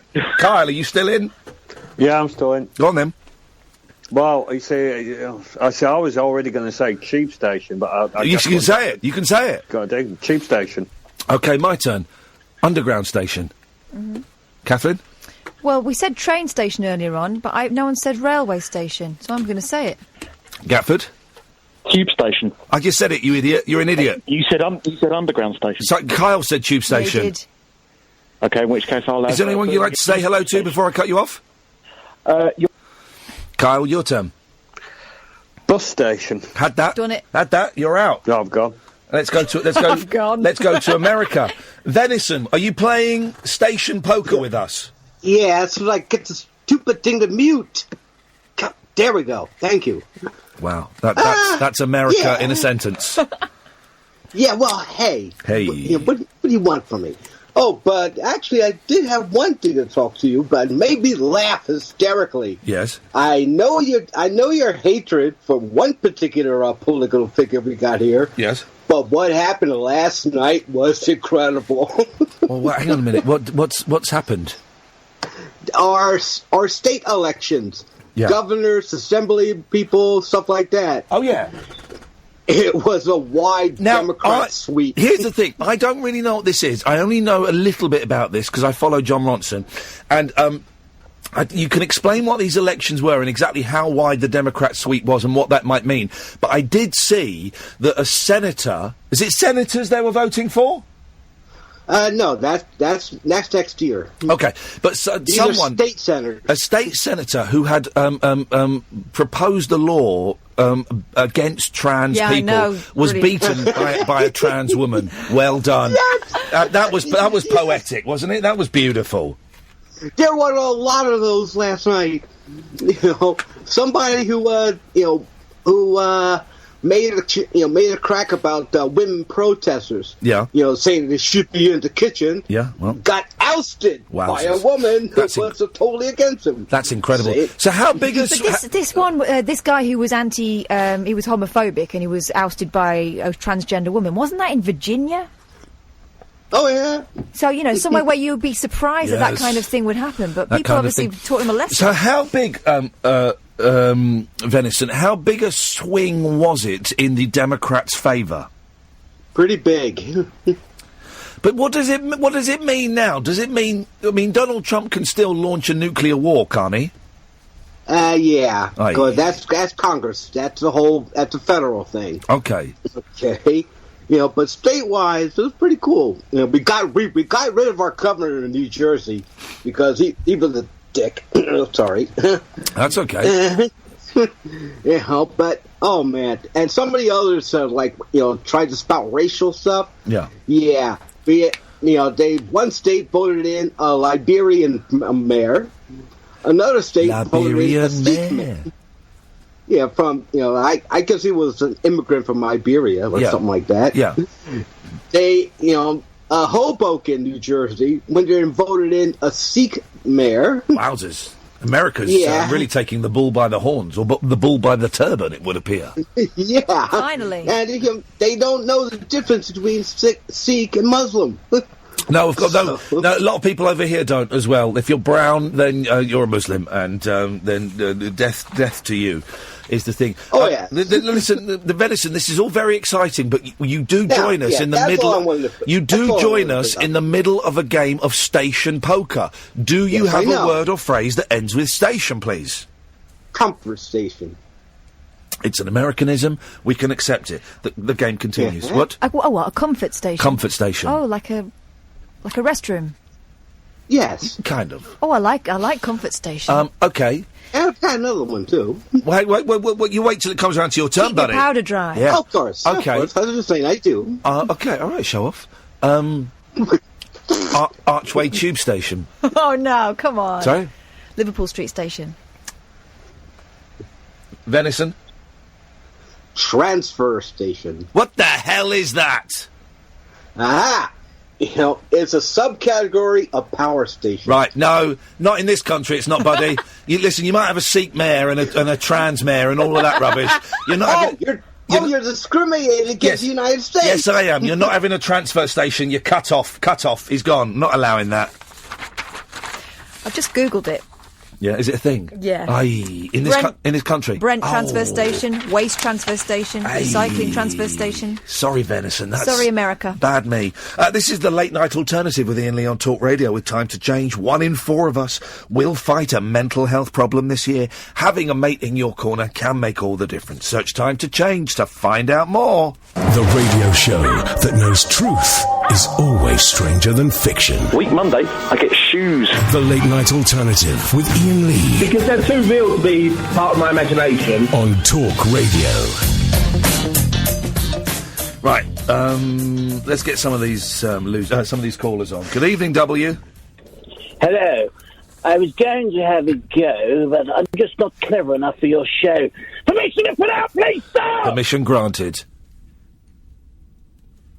If people realise they're not good enough for it and they bail out, that's great. Respect. Jerry, you're wheeled into the station poker. What have you got for us? Babe. We've had that, Jerry, I'm afraid, and I hate to... Is there anyone... I guess he's had it too. Is there anyone you'd like to say goodbye to or hello to before I cut you off? Got something very important. My computer. It's got on the login screen, it just blues. You need to know to zoom out. You can't use your computer. I need my computer for everything. And your computer's gone, but the login screen at the beginning of Windows. We are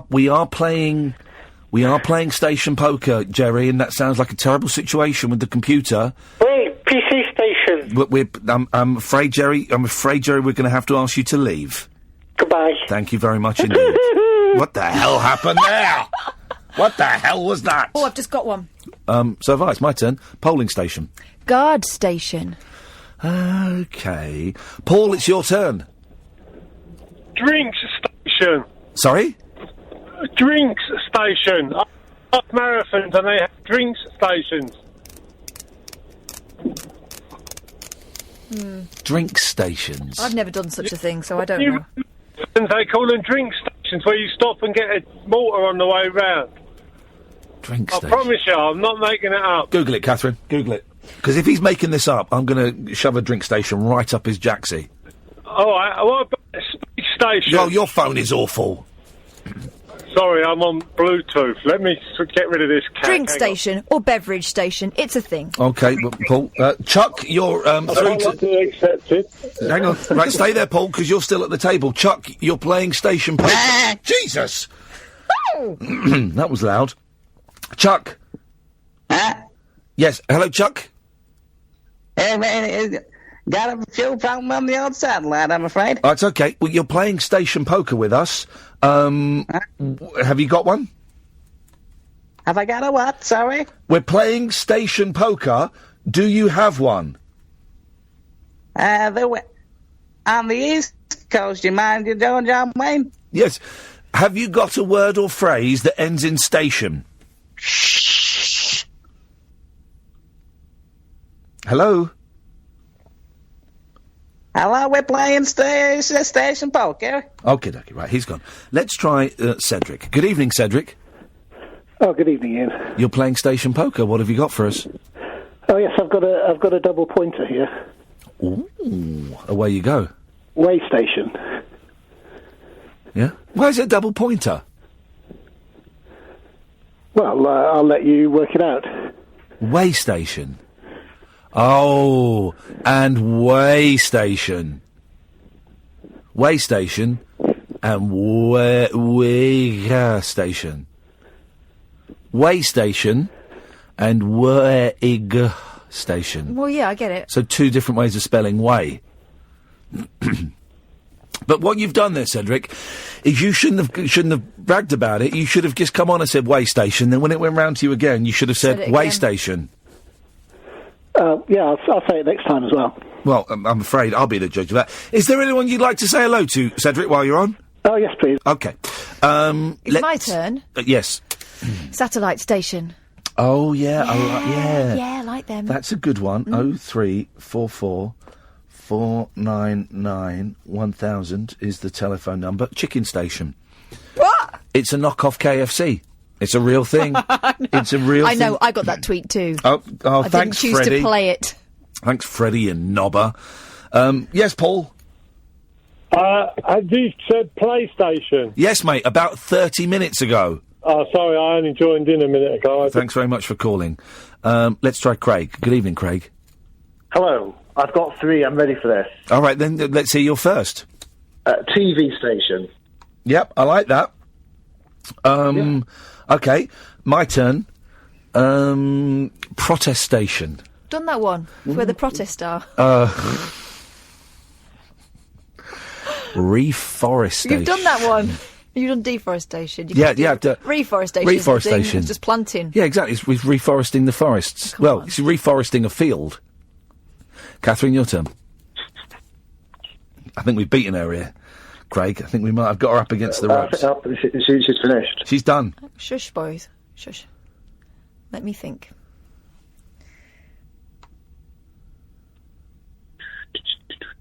Shush. Is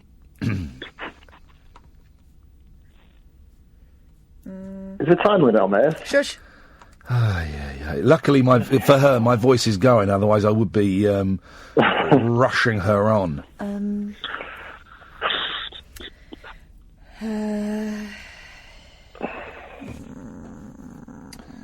Award-winning radio. I tell you what we can do.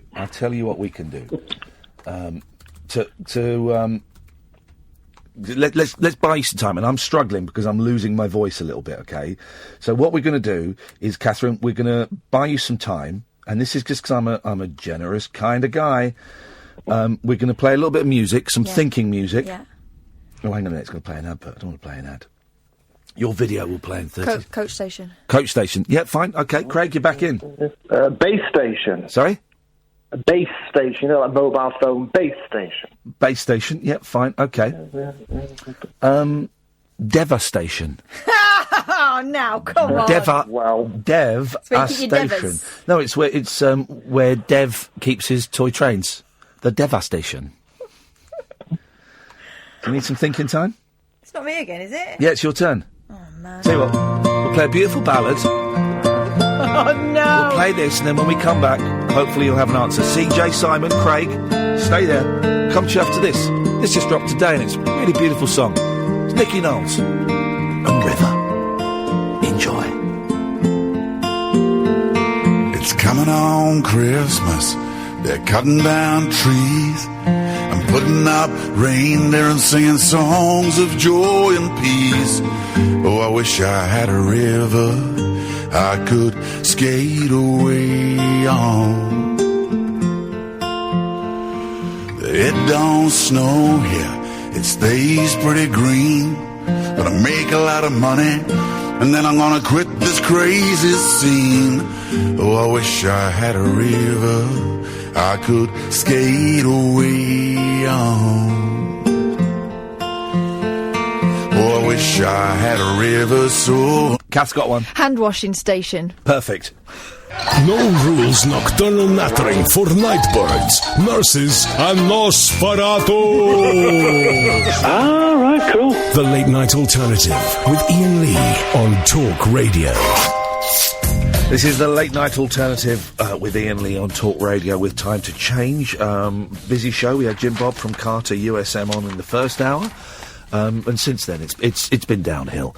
We are playing lock poker. That's where it all started. We're playing station poker, and Craig is back at the table. Craig, what have you got? Go on, a substation. We've had that. Have we? No, we have. No. I think we've had that. If you did that, can you give us a ring, please? Okay, my turn.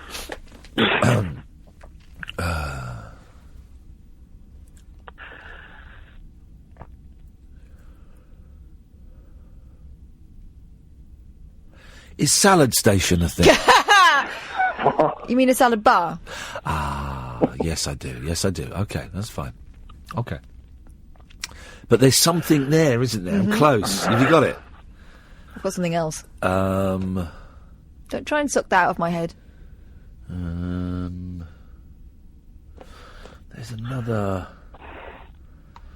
another station to do with food. You'll find it on Twitter there with your mates. No, I'm not looking at Yes, you are. Twitter. I'm not looking at Totally Twitter. is. Not looking at Twitter. I'm retweeting a picture of Nicky Knowles looking like he's doing a poo, but actually he's singing the word, they're cutting down trees. Dan joins us at the table. Good evening, Dan. Good evening, Ian. Continue. You've missed out some really, really good ones. You used to host the Lost podcasts, etc. Yeah. Okay, so you had the Dharma Initiative, and they had a number of stations. Yep. So I'm going to go straight in with Ghostbusters 2. Jesus. Well, I mean, right, well, when I work out how to block callers on Skype, and I can't work it out, if someone could please just send me, like, really simple step-by-step instructions. When I work out how to block you, Dan, I will be blocking you. Do you know what I really want Skype to invent? You know, in cartoons when you used to be able to get like a boxing glove on the end of a Springer thing that you could open and close like a scissor action. It would bop, bop, bop. Well, I always put a horseshoe in my boxing glove. Yes, hello, caller. Yes, hello. Yes, I'm calling back again because you hung up on me illegally. What is this? Since you admitted you were wrong. Yeah. All right, he's fair play. Okay, he's you back. were wrong. Okay, well, apologise to him. Well, luckily it's your turn now, Venison. What have you got for this round? And this is the thing, soldering station. A sodomy station? No, soldering. Soldering. You know, soldering. Electrical circuits together. Soldering. That's not a thing in this country. Let's Google it before we. I mean, this has happened before. That is not a thing in this country. No, that's a thing in every country. That's what they're called. It's not what it's called. Right. I've got one of these at work. Oh, shut up, Craig. It's a thing. Who are you? Who are you, Craig? You're not even anybody. It's a thing. Hands up here. Out of the 1, 2, 3, 4 of us that have got a blue tick, this guy. Okay, so it's me. So I'm obviously the most important. Actually, it's a white tick. Right, and I've written on a bit of paper, the first person to say actually it's a white tick is a knob. So there we go. Right, okay. Right, well, Catherine, it's your turn. Metro station. Okay, it's your turn, Craig. Infestation. Been done. Off you go, Craig. Thank you very much, Craig, for being a bad loser. Venison. Eyewash station. Okay. Yeah, okay, I'm going to give you that. Catherine, your turn. No, it's your turn. What? You. Okay. Ooh.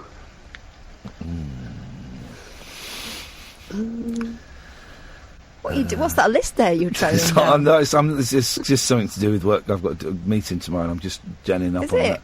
Is it, though? Yes, it is actually, mate. It actually is. So, yes, it is. What are you Googling now? Oh, more words I saw at the top there. There's not more words. It says more words. You're such a dick. That's not one. Dig station. Although. Afforestation. Beg pardon? An afforestation. What does that mean? It doesn't matter if I know what it means or not. All I know is it's a real word. I'm smelling something rotten. Yeah, I know, and I apologise for that.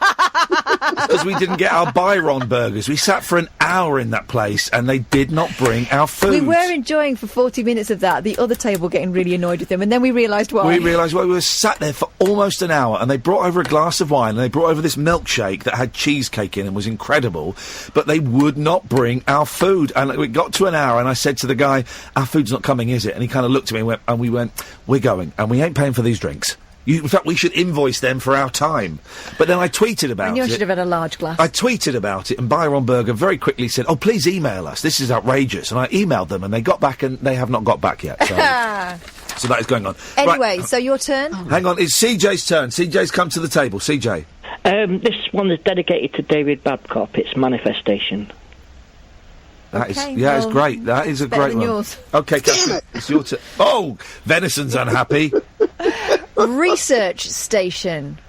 Oh, can Twitter stop pandering to the feminine particles Big pardon? in this thing. All right. Beneath... Oh, it's your turn, Venison. Oh, that's just it. He took my word. I've got nothing now. I can't think of anything. Venison, is there anyone you'd like to say hello to? Because I suggest you go and do it now. You've got plenty of time. Now that Skype line's free. Beneath my station. Oh, I saw that one too, but I thought it was crap. CJ? Battle Station. Oh, that's a good one. Hang on a second. Hello, stranger. Hello. Hello, Simon. You're at the table. What have you got? Yeah, he took my word. I had manifestation. But I've got another one. I've got a backup. Okay. Bagging station. Oh, yes. Yeah, okay. Catherine, your turn. Check me out. Polar Station. Yeah, you're not so cocky when it comes to you again in a minute. CJ, your turn. Gay Station. Gay Station? Yeah, it's a gay radio station, I think. No, it's not. It's called Gaydar. Gaydio. Apparently. Oh. It's not called Gay Station. Well, Gay Station sounds better. No, it doesn't sound better. It sounds terrible. I call it, no, I don't know what to call it. CJ, you're out. Simon, your turn. I've got railway station. Oh, Jesus. Simon. Why don't you just come on and say the word station? 03444991000. We take this up till midnight. Dan joins us. Good evening, Dan. Hello, Ian. Hello, Dan. Kath. Hello. How about Action Station? That's a beauty. Can I ask a personal question, Dan? What? Are you putting on a voice? No, I've got a throat problem. Have you got the throat problem as well? A bit of a worse one than yourself. Oh God, what's going on with you? Have you got the big one? Human papillomavirus. What? Do you want to know how I got it? Is that the flesh eating? No, not flesh eating. I ate flesh to get it. Yeah. It's I won't be. Do you really want to know? Hang on, Kath is saying what? Well, you know, a pap smear is for human papillomavirus up your... Okay. Well, you can get it from the other end as well. Okay. Yeah, you're right, yeah. Do you know, do you remember the news story about Michael Douglas? And by the way, everybody on Periscope, I hope you enjoyed Kath's mimes just then. Oh, yeah, this is a thing. You can get throat cancer, mouth cancer, by very simply giving the greatest gift a woman can receive, oral pleasures. That's right. Unfortunately, mine hasn't turned cancerous yet, but that's what I've got. Oh, and is it from giving women oral pleasures? Yep. It was just one night stand when I was 29. What a noble way to go, though. What a noble way to go, Dan. They should put a blue plaque above her. No, that would be inappropriate. So how long ago was that? 12 years ago. Flipping heck. And so what, can they fix it? No, there's no cure. I've had 45 operations to have the walls removed from my throat. Oh, no, I'm so sorry, mate. Yeah, that's all right. It's not that bad. It's only a minor operation. And but 49 times, a minor operation 49 times is still pretty ropey. Yeah, but have you ever been under general anaesthetic? Oh, it's lovely, isn't it? It is lovely. That moment when you drop off, and they're counting backwards, and you get to 9. We're going to count backwards from 10. All right, I'll beat this. 10, 9. Good. Wake up, Mr. Lee. Wake up. What? No. Send me back to that dark place. It's brilliant. I love it. Well, do you know what? We've all learnt something, Dan, and wise words. You won't be going back down there again, will you? Well, you might as well. Yeah, now I've called it. Can he give it the other way? No, you probably can you? Oh, no, it only goes from female to male, not male to female. That's why primary school age girls are now vaccinated. Oh, is it true?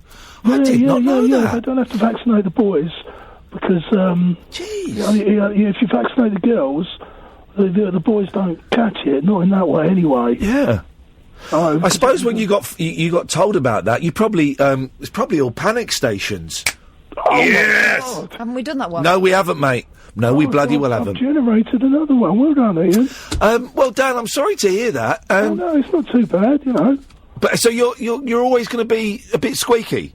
My body might reject it one day. Yeah. If I'm lucky. So. Wow. You know. Probably go. Well, listen. I'm with you, brother. Right. I'm gonna go on strike in that department as a protest until they find a cure for it. Dan, thanks for your call, mate. Thanks, Ian. Cheers, fella. Ta-ta. Isn't that fascinating? You weren't expecting that response, were you? No, I was not. But again, the people on Periscope, I can only apologise for. By the way, that's going to become a GIF now. Is you? I'm not going to do it. You were miming a penis. It was shorthand. Well, you have got short hands, but either that or it was a very big penis. Well, it doesn't make sense. What? Doesn't make sense. What are you even... But that will become a GIF now. That'll become a meme. Stop it, because they hadn't thought of that Yes, before. they had. It's happening already. It's taken on a life of its own. It's growing. Well, I got the last station there, so I want that. I want that. Docking station. Docking? Yes. No, I said panic stations. And the game's over. So I got the last one in there, so I'm the winner of Station Poker, which is great, which is the way it should be. So thank me for that. Good game, Ian. Thank you. You're welcome. I came up with it as well. We carry on. I don't want any more calls about stations, please. We have about 25 there. That'll do us. Oh, this is it. Julia Hartley-Brewer doesn't get any calls in the morning because she's not playing Station Poker. We should come up with a list of games that she can play, and that way she will generate the calls. I don't think she's a player. 0344 499 1000 is the telephone number. If you want to give us a call, 16. You're more than welcome. Some of them I didn't put on because they looked like they were idiots. A lot of people bottled it as well because they realised their words had been done. 0344 499 1000 is the telephone number. This is the Late Night Alternative with Iain Lee on Talk Radio, and of course with Time to Change. What day is it today? Wednesday all day. So tomorrow we're doing Time to Change. The last one, yeah. 1 in 4 of us will fight a mental health problem this year. We got the head of Time to Change. Spokesman, yeah. The spokesman, brilliant. Looking forward to that. 1 in 4 of us will fight a mental health problem this year. And I guess kind of the kind of theme that this has been about sharing and has been about talking to other people and about having a mate on your side and just having someone. It doesn't have to be not always your wife or your husband, or just be a friend or someone you can confide in and share stuff. Sorry? What? Well, like this guy. You can make things a bit easier and it can save lives. If you want to find out more, you can listen to tomorrow's show, of course. We do that between 11 and 12. You can also go online, type in Time to Change. This is the Late Night Alternative on Talk Radio. The Late Night Alternative with Iain Lee on Talk Radio. We have ways of making you talk. Good evening, welcome to nothing much. Holds barred half Nelson and the loving touch,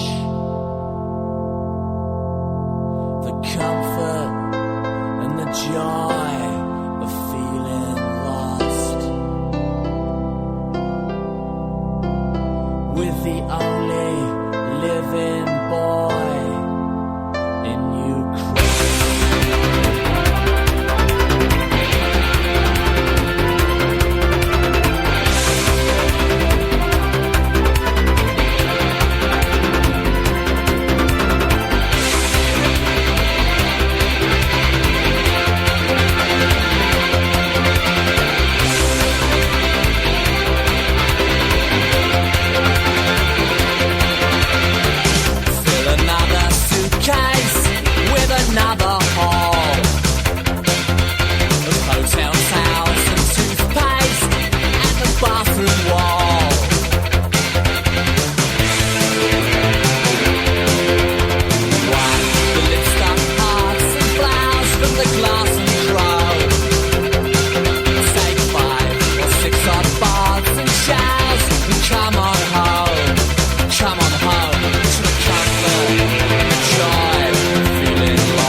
I know we played that earlier, but we didn't get to hear all of it, and it's such a magnificent, magnificent pop song.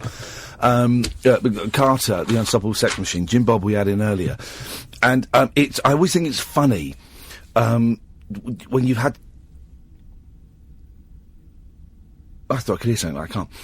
You always think it's funny when you've had someone in who's so softly spoken, and he was a very softly spoken gentleman, quite a shy guy. Yeah. I got. And you and I both had quite quiet lift rides, and it was and a joy, a real joy, a very softly spoken man. And then you hear that kind of huge, bombastic, in-your-face noise. Fury. Yeah. But the thing about Carter, and Jim, I think, wrote most of the lyrics, all of the lyrics perhaps, really clever wordplay. I mean, lots of their song titles are puns on other song titles. Surfing USM. The Only Living Boy in New Cross, of course, is The Only Living Boy in New York. Lots of their song titles are jokes about old or different songs. And there's just this wonderful wordplay in there. It's really good, and it was so nice to meet him. And I'm going to email him tomorrow and say, man, really good. He's one of those people. If he would send me a text saying, "Can I come in tonight?" Oh, beautiful! Like, just one of those people that's just great to have around. 0344 499 1000 is the telephone number. By the way, if you can get a copy of his book, Goodnight Jim Bob, On the Road with Carter, the Unstoppable Sex Machine, it's brilliant. Even if you don't know anything about the band, you will know a lot about the other band. You'll know the names of a lot of the other bands he's mentioning in there. And it's really nice to hear to read a British book about pop stars from an era, and we didn't talk about this on air, and I forgot to. We talked about it before we came in. An era, sort of 88 to 92, 93, that's really overlooked in pop music. You know, it's, you go from the mid-80s kind of Stock Aitken and Waterman, and then it jumps straight to the Americans inventing grunge, and then it jumps straight back to the British inventing Britpop as a way of fighting back. And that period, I mean, bands like the Wonder Stuff and the Inspiral Carpets, who were huge at that time, absolutely huge, the Wonder Stuff in particular, but they never kind of get a look in. You know, Virgin would be an absolute, and other radio stations like that, Radio 2, you're not going to hear Size of a Cow on there. You're not going to hear The Only Living Boy in New Cross. You might, at a push, hear This Is How It Feels by the Inspirals, but at a push. But the rest of that stuff, you're not going to hear, and it's kind of overlooked a little bit, which is a shame. This is the Late Night Alternative with Iain Lee on Talk Radio with Time to Change, and with Catherine Boyle there. Yeah, that's me. 1 in 4 of us will fight a mental health problem this year. Having a mate in your corner can make all the difference. Search Time to Change to find out more. 0344 499 1000. You can Skype Late Night Alternative if you want to. I wonder who that is. You're more than welcome to do that if you want, and yes, that's how that works. Let's have a look at the papers, because there's loads of stuff in the papers. Oh, here's a story that we did. When I get back, I'm off next week to write a book. When I get back the week after, let's get these people on. It's the cat people again. Oh. Because it's still going on. The bloke, it's bound to be a bloke, isn't it? Chopping off cats' heads. Now, the Sun have done it in a slightly inside Britain's pioneering creature crime centre, Pet CSI. First animal forensic lab opens new bid to nail Croydon cat killer. Listen, I mean, here comes an unpleasant description of a cat's corpse. The latest dismembered body was found last week outside a child's pink Wendy house in a suburban back garden. Ow. Police were called and confirmed the news. Teddy the rabbit appeared to be the latest victim of the serial pet killer. This guy's a absolute weirdo and a nut job, and needs to be stopped before he does. Well, he needs to be stopped before he does any more animals, but also it'll end up doing it to people at some point. Well, look how close he's getting to people's houses. Yeah. And horrendous to do this to animals, horrendous. And as a pet owner of a cat and a dog, they're part of the family. You know, the dog, okay, but the boys love her, and the cat, she's been with me longer than I've known my wife. You know, so she's part of the family. More than 250 animals have been murdered by the so-called Croydon cat killer since 2014. But there is new hope of finding the fiend thanks to pioneering work by the country's only animal forensics lab. The pets' bodies have been shipped to the facility, set up just 6 months ago. Here we go. Come on, we're going to get this sicko. We're going to get him. Ready for CSI vets to examine them for DNA evidence and other clues. Lead forensic scientist Joe Millington, 44. That's good to know. Joe's 44 years old. Used to work on human murder cases for the Home Office. She said, homicide investigation used to be my bread and butter. There are plenty of ways to link an individual to an animal by using the methods we would normally use on humans. I found it ridiculous that this had never been done before. The cat killer investigation will be its most high-profile case. Millions of fearful pet owners will be hoping that science will provide the breakthrough that a police offer of £10,000 reward has so far failed to do. I mean, this is Snarl, wasn't it? Snarl was the we spoke to some people from that, and I did say we'd get them back, and that was probably a year ago now. Blimey! So yeah, when I come back, let's book them up. First show on the Monday, because this really is just. For those who don't know, this bloke it started off in Croydon and sort of around South London, but now it's all over the country. Goes round, finds a pet cat, chops its head off, sometimes chops its tail off, occasionally chops its paws off, and leaves it on the front doorstep or by a Wendy house. Or on your windowsill. Or on your windowsill. And he's probably going home and knocking one out as a result of it. And I don't say that lightly. He probably is. I mean, what an absolute weirdo. And just the saddest of all sad cases. I mean, words can't even describe how low this scumbag is. Jeez.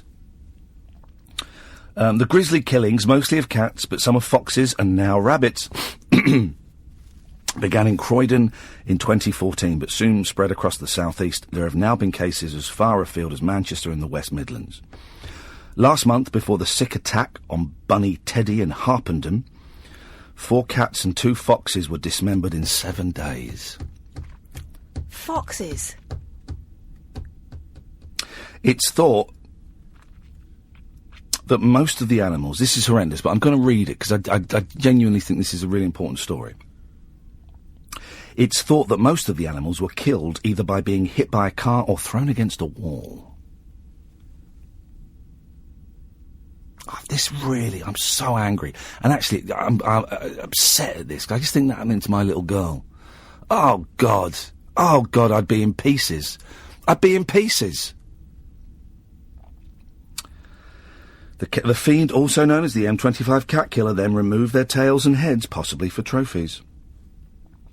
And despite the range of locations, experts are convinced just one person is to blame. Here we go, Tony Jenkins, that's who we spoke to. Head of Croydon animal charity Snarl. If you're listening to this and you follow Snarl, tweet them and tell them that we're talking about them, and we'll get them on soon. Said, we see no evidence there's anyone else involved as the injuries are being replicated.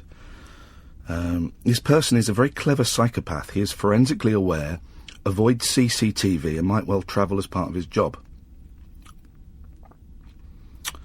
Hey, then it goes on to describe the lab.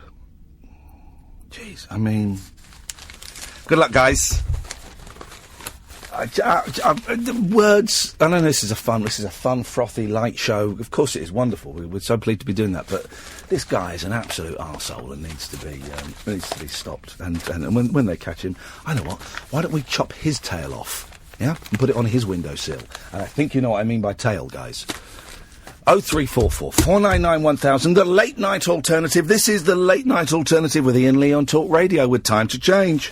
Stimulating nightly emissions guaranteed to open your eyes and your mind. Oh my word. The late night alternative with Iain Lee on Talk Radio. Kath's bit excited. What's happened, Kath? I'm not excited. Someone's made a gif out of you jiffing off. Me miming a certain thing. There we go. I mean... You were on camera. You shouldn't have done it. Why? I'm making a radio show and I couldn't type on a screen for you, so I had to do it through the medium of mime. Let me just retweet that. Sorry. No, retweet that. Just so people know what it is. What kind of mate are you? I'm not a mate of I don't get enough. Sorry? nonsense. Well, it's you don't get enough. Don't get enough nonsense on Twitter. This is the Late Night Alternative with Iain Lee on Talk Radio with Time to Change. 1 in 4 of us will fight a mental health problem this year. Having a mate in your corner can make all the difference. Search Time to Change to find out more. I'm having a meeting about pensions tomorrow. Oh, God, I hate myself. My wife's going to kill me. Imagine I'm going for a meeting about pensions. Right, my dad's put me in touch with a pensions man. Oh, yes. Have you got one? I don't think I want to go. Well, I haven't had one since I come here. Right, it's a bit late to start now. No, it's not. I've had one since I was 21. Yeah, but how much have you putting in it? What percentage-wise? Oh, a fair bit. I don't know. More than I could afford. You're supposed to put in 15%. Well... At my age, you're supposed to put in like 40%. I won't have enough. Anyway, this bloke that my dad's put me in contact with... Yeah. He's a bit... I don't know whether I want to keep him. He's a bit of a wide boy? No, he's not wide. I feel told off and I've not even started working with him yet. Well, then don't go with him. Don't go with him. So I switched pension guys because I didn't feel the other one... Well, it turned out the other one wasn't doing stuff. I'd paid him a load of money to put into my pension pot, and he hadn't just left it in an account, so it wasn't doing anything. So suddenly, a few £1,000, which I thought for a couple of years was earning me money. It wasn't. It was just in an account earning no interest. And I'm thinking, what? So I've gone with this new guy. And what's great is he's looking at everything, and he's picked out all the mistakes that this other guy has made, and how things can be doing a bit better and stuff. So he's hands on, but it means I've got to talk to him about pensions and stuff. Just do it. Can you? If I give you this, can you give it back to me in like 25 years' time, and there'll be more of it? Well, this guy's saying to me, was saying to me on the phone, right? So, what's your turnover for your business a year? And I went, well, it's not really a business. It's just me working for myself. Me. Right, so what I think you should do probably is put as much money away as you can, and then come to me with a lump sum. We'll talk in April, and we'll see what we do. He's too big. He's too big for you. He's very big balls. Yeah, he's talking to me. You want someone smaller. You want someone smaller who's going to be able to deal with. Do you know what I'm thinking? Yeah. My accountant's brilliant. I'm sure if I talk to her, she could help me out. Now, I'm all of this stuff about businesses and self-employed and tax rates and money and stuff. For various reasons, I've had to gen up on exactly how much money I've got and where it goes and so I can present it to these bodies that want me to present it to them. And I'm 44. I haven't got a clue. I don't know. So I've had to write to my accountant and ask him stuff that I know.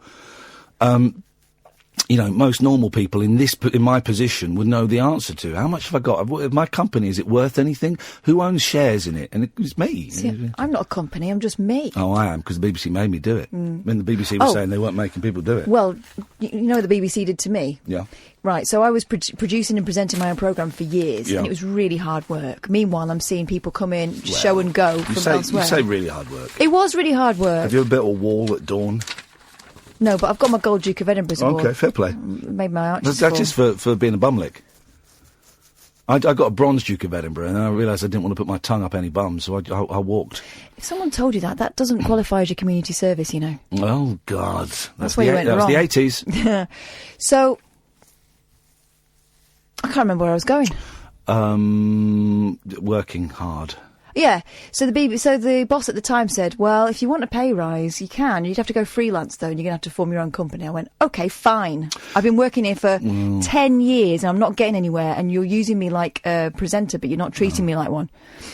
Oh, no, we don't really want you to go freelance. They wouldn't let me. Oh, they made me set up a company, which is a faff and costs a bit of money, because they even though they were saying that... But now they won't. Now all presenters now have to go on as staff. All of them. Because they got in trouble because it's a dodge for the BBC to pay less tax. So now all the presenters have to go on staff. So the presenters now earn less, because obviously when you're self... Oh, it's so boring. But does that mean they have to sort you out with a pension then? Because that was the good thing. All that stuff was done for me. Yeah, but it was a bit tiny pension. It wouldn't be worth. Yeah, and they kept presenting me with, here's an opportunity. Would you like to take your money out? I was like, no. You're not going to be offering me that for my own good. It's for you. Oh, God. Anyway... I'll be working till I'm 80 anyway. Mamma mia! Family of 3 made to pay £463 for Venice lunch. What? Every holidaymaker fears being ripped off by tourist traps, especially if they don't speak the language. But as far as holiday horror stories... I was pausing there because Catherine was using my voice to Mask some gulping. Hide some gulping.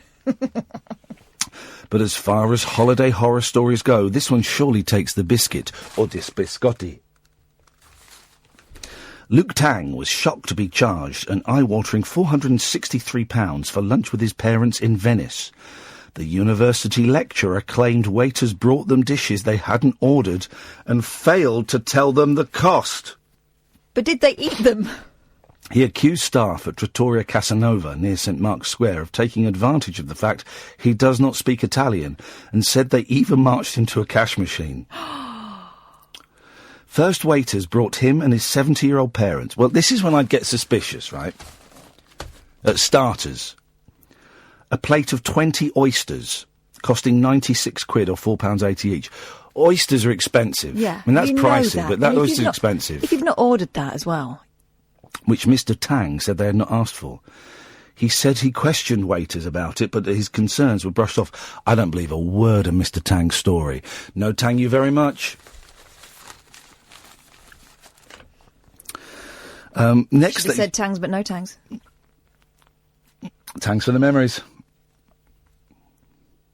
Yeah, that'll do, I think. No, got one more. You've been tangoed. Next, they shared a £12.80 plate of squid ink spaghetti, a £4.80 side of chips, and grilled vegetables for £6.60. Also, it's on St Mark's Square. That's like sitting underneath the Eiffel Tower. So far, that spaghetti sounds all right. £12.80 for spaghetti. That's fine, yeah. But they were finally brought a pescato misto, or mixed fish platter, which featured a whole shark. Which featured £7 11 ounces of fresh fish, including lobster, scampi and sea bass, costing £261.50. Oh, hang on a minute, right. All right. So he said he hadn't ordered this stuff, right? But he ate it. Here we go. Mr. Tang, 40, from Birmingham, said there had been no price next to the fish. With drinks and service, the total came to £463. There had been no price next to the fish. You're ordering £8 of fish. I mean, lobster's expensive anyway on its own, isn't it? Lobsters are like lobsters. Yeah. And also, when I saw the bill, I just thought it was blackmail, Mr. Tang said. It's not blackmail, it's paying for services. Good market forces. At least you got to eat, mate. We didn't get to eat anything tonight. And Byron's have just emailed me asking me to describe the waiter.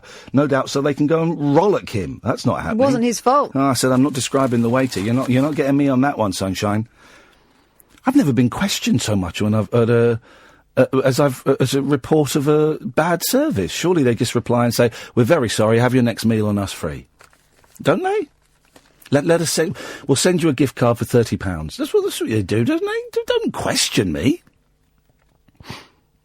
At this rate, they're going to charge you for the emails and the tweets. I mean, that manager was feisty. I think he was having a hard time. Yep. When I saw the bill, I just thought it was blackmail, Mr. Tang said. When their card machine didn't work, I was taken out to an ATM. You can tell from their attitude that they have done this before. He has written a letter to Venice's mayor, Luigi Brugnaro, saying, I do not expect there will be any refund, but I wanted to draw your attention to the behaviour of this business. If you can find Mr. Tang, Luke Tang from Birmingham, see if we can get him on tomorrow. He's very strident after the fact, isn't he? Why don't you just say no and not eat it? Why don't you just say, you either say no or say you ballsed it up, buddy. Or you get up and leave. It is disgraceful and the shame of Venice. In Italian restaurants, fresh fish and meat is often charged by weight, not by dish price, often leading to confusion. Mr. Tang said of the platter, I ordered it by pointing at a picture. There you go, you ordered it. Which showed only one portion without any name or price on it. I have to admit, it is my fault I did not check the price. Well then. But I did not expect 1.5 lobsters with other fish to cost €300. 1.5 lobster? And other fish. I like this guy. Oh, dear. I didn't want to get my parents nervous. My father has high blood pressure and an idiot for a son. I wasn't going to make the situation worse. I'm not asking for a refund. I'm just saying it was just wrong. Just having a moan. The restaurant receives... Oh, here we go. Right, let's find... It says apparently it gets really bad reviews. What's the name of the restaurant? Trattoria Casanova. There we go. Let's find it on TripAdvisor. Is that where you go to find TripAdvisor? Apparently it gets terrible reviews. Let's have a little look. I don't want to check in. Why can't TripAdvisor just... Careful, they'll be charging you. Hey, how do you spell that? Trattoria Casanova. 2.0. There we go. Oh, 547 reviews. All right, let's read the story, then we'll look at the reviews.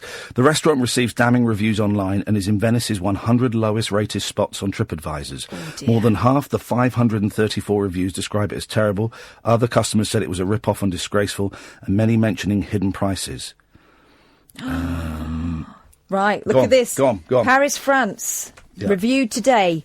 One filled-in circle on TripAdvisor. Yes. Thieves, spelt Thives. Fair enough, though. Yeah. They're French. Oh. They try to exploit anyone who does not speak Italian, which is over 90% of their customers. I went there just to see if what friends of mine had said was true, and it was actually worse than I expected. All the staff seemed to be very well trained in the art of deception. Over the 20 years I've been visiting Venice, it has gotten progressively much worse in the quality of food, service and value for money. It is the only place in Italy where even a simple coffee is bad but grossly overpriced. €12 in St Mark's Square! 3 exclamation marks. There's another one. The waiters barely spoke English, yet understood us well enough to welcome us, offer seats, explain their favourite dishes. No one explained the hidden charges on how high the cost of our bill was worked out. It was much, much higher than the menu indicated. I embarrassed my family and caused a fuss. So on top of the cost of fish, we were charged for extras, such as breadsticks, a small plate of tiny snacks that we did not order. Other plates of food were brought. We told the waiter we hadn't ordered the large spaghetti dish. He smiled, winked and left the food with us. After the main meal, the same waiter brought us each a small scoop of ice cream and wafer in a metal dish. Again, a friendly smile and a wink. The ice cream was definitely not ordered. Go on, read another one. I want to see if we Okay, hang on, I'm going to sneeze. Bless you. Thank you. My wife and children all got extremely sick from the seafood we ate here. The staff were extremely rude and talked gobbledygook to confuse you over the prices. I believe that was Italian. Yeah. I understand Italian, but didn't let on that I did, which was good, as I heard 2 of the waiters making racist remarks about a Japanese couple who queries their bill. Wowzers.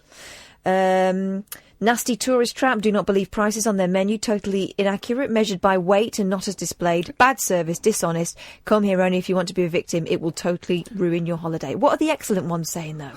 Is a nice. Let me just, hang on a second. Read that one. Hang on a second. See an excellent one. Yes. This is very nice restaurants. I like this. Their serves is very good. I suggest all my family member and all my friends. Fancy but cheeky restaurant. Lovely restaurant, but wow, cheeky in a good way staff. The waiters were lovely, very flirtatious, which is always a laugh, amused me. Neighbouring tables, and especially the grandmas, as they loved the attention. So they're pests as well.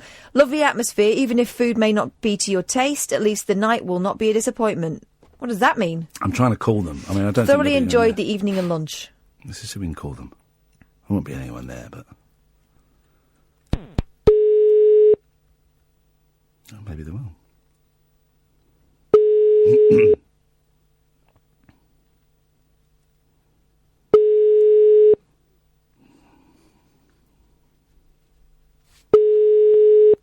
I really want to go there. I know. I really want to go there. God, it really does. Well, the people that loved it really loved it. Yes. Hey, this is a bit rum. Go on. One of the people who've written a 5-star review have used the same picture as one of the people that wrote a terrible review. And it's an unusual picture. It's buffalo. Oh, well. I apologise to Mr. Tang then. It looks like Mr. Tang was right. Not rang. Yeah.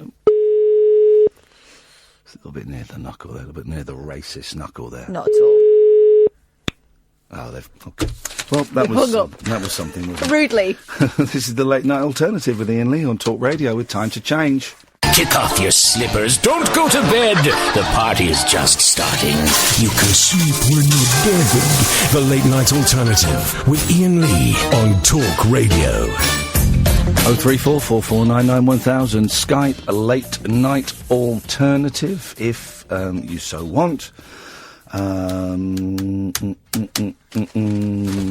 see what else we've got.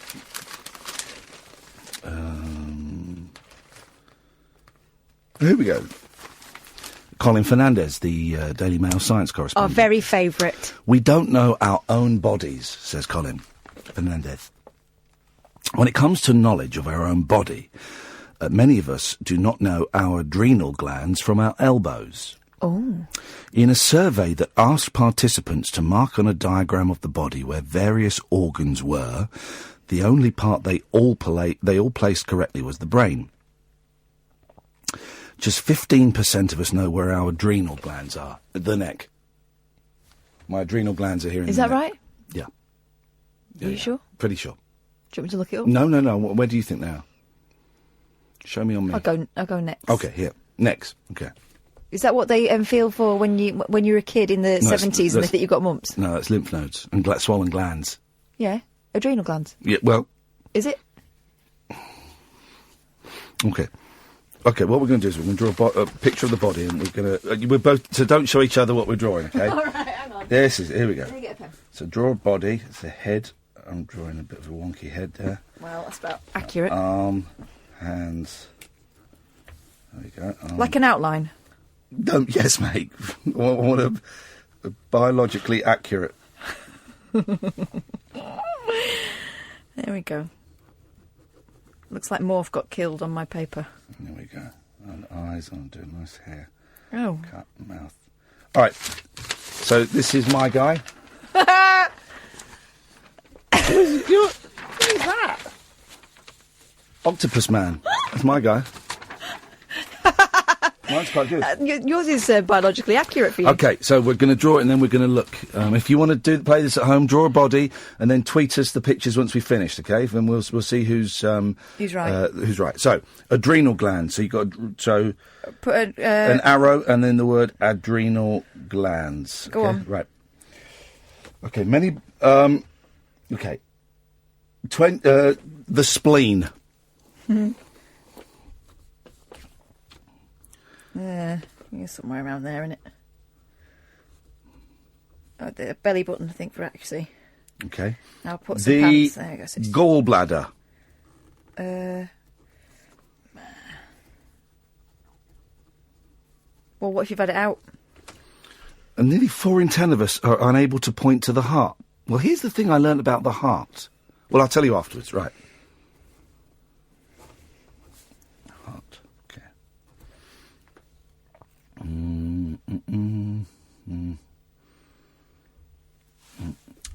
Okay, the prostate gland for men. Well, I've drawn a lady. She's got small pants on. Okay, fine. Well, you can still write up the bum.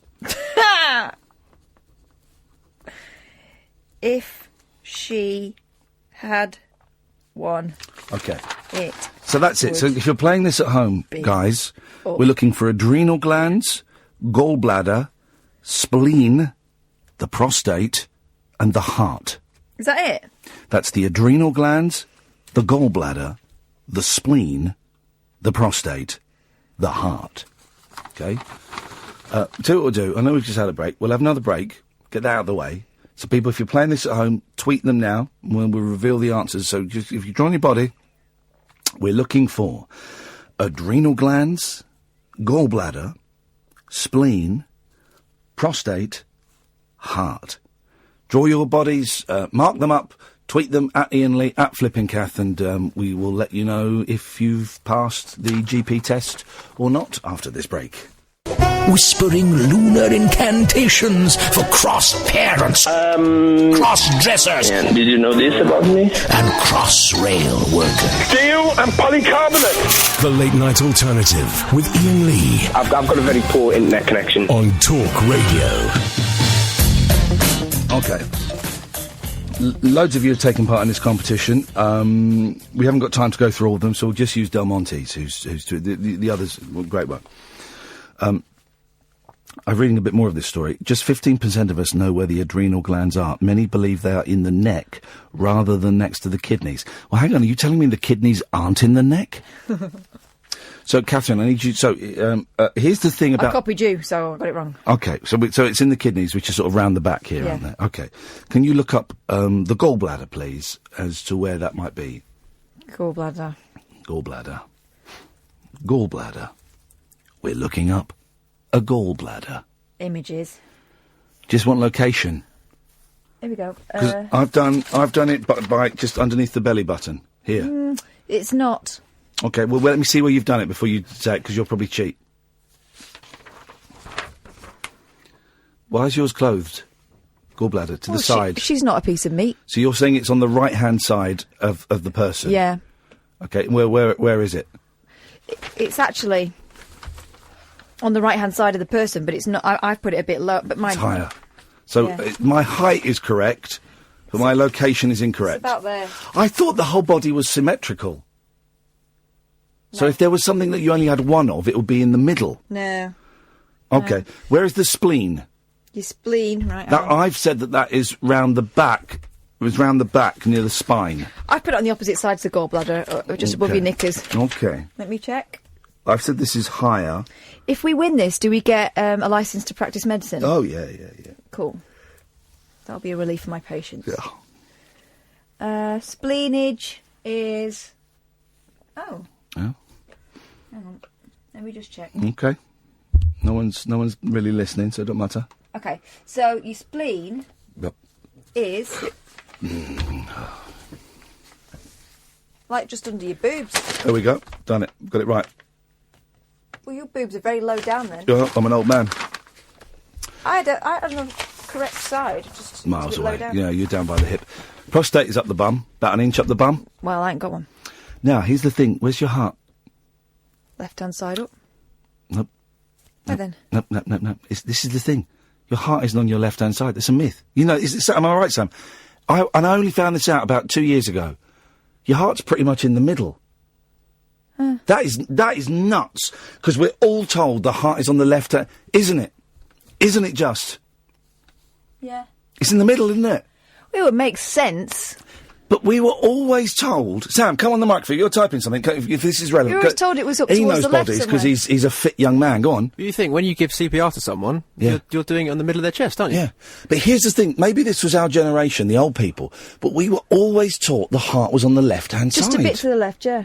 Yeah, we were as well. Right. I think I only learned it because I did lifeguard training, and that was when... But why would they lie to us like that? I was in the Red Cross. Maybe we didn't get lied to. It's just something that's carried on over and over and over again. But then this is like how people like Jimmy Savile got away with it, just hiding in plain sight. We need to out. Can you just tweet me now, dear listener, if you thought your heart was on your left-hand side and not in your middle?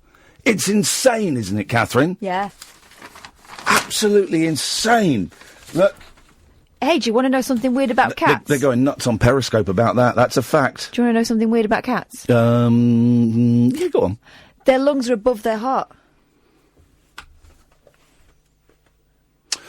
Hang on, where's their heart? And where's their lungs? No, it's not. It's in front of it. No, but their lungs are there. Right. And then a bit lower down, there's the heart. Yeah, OK, but if you held them up like a human, it'll be in the right place. No. Yes. If they were a human, it should be up here. No, your lungs are here and your heart is here. Yeah, but it's underneath it. It's not. It's next to their liver. Oh, it's not, though. They're cats. They're not humans. They're different. Don't tell me it's not. I'm looking at a picture. And look, there's the cat's bum. I've seen a cat's bum. It's like a winking eye. Isn't that thing about the heart? Literally, I found out about 2 years ago. I was in my 40s when I found out where our heart is. And yet I have had it broken so many times. It's incredible, isn't it? Yeah. 03444. I'm not going to give out the number. No one's going to call in the last 8 minutes of the show. Yeah. That was fun. I enjoyed that. Let's see what other fun bits we can have. So what are the glands in your neck then? Lymphs? Yeah. You don't know, do you?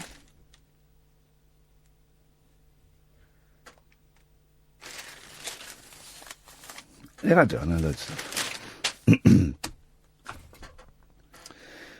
Mirrors, Christmas lights, and even fish tanks can interfere with Wi-Fi signals. I've bought a thing. This is a geeky thing. Because I've got a Mac. Right, we go and do this rabbit hole and stuff, and you can never plug. Mac hasn't got any connections because Steve Jobs, now that he's a ghost, wants everything to be just connected spiritually, right? So you can't plug the internet into David Badcock. I've had heart surgery. Even I didn't know where it was. You can't plug a Mac into the internet. Well, I've bought an adapter, so I can plug my Mac into the internet. Was it now. pricey? That was £6. Oh. Yeah, exactly. Oh, mate, I'm going to have some wicked adventures with that. So, and I bought a fancy USB microphone that people recommended, a Yeti Blue or a Blue Yeti. So I'm going to... You're fully equipped. Fully equipped. Mirrors, Christmas lights, and even fish tanks can interfere with Wi-Fi signals. Wow, this story is written by someone called Megan Sheets. Oh. It's just an unusual name, isn't it? Megan Sheets.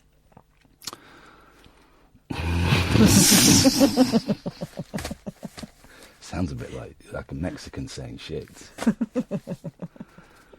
My mother-in-law, is Greek, would one of my favourite things when I first met her was getting her to describe how she would make the bed. Mm-hmm. I take the duvet off, I take the shits off, I put the clean shits on, I put the duvet on. My one of my best mates, Sonia, is Spanish, and we spent a very fun evening playing, I can't remember what we were playing, like board games or something when we were kids, and we had a great deal of fun working out that sheet is not you are a sheet. Yeah. You are sheeting. Yes. Okay, now you're just But being she'd gratuitous. say, so we spent this whole time... You can tell why I haven't got an Ofcom and she has. She would say, okay, now I think I have it. Sheet tramposo, sheet mierda.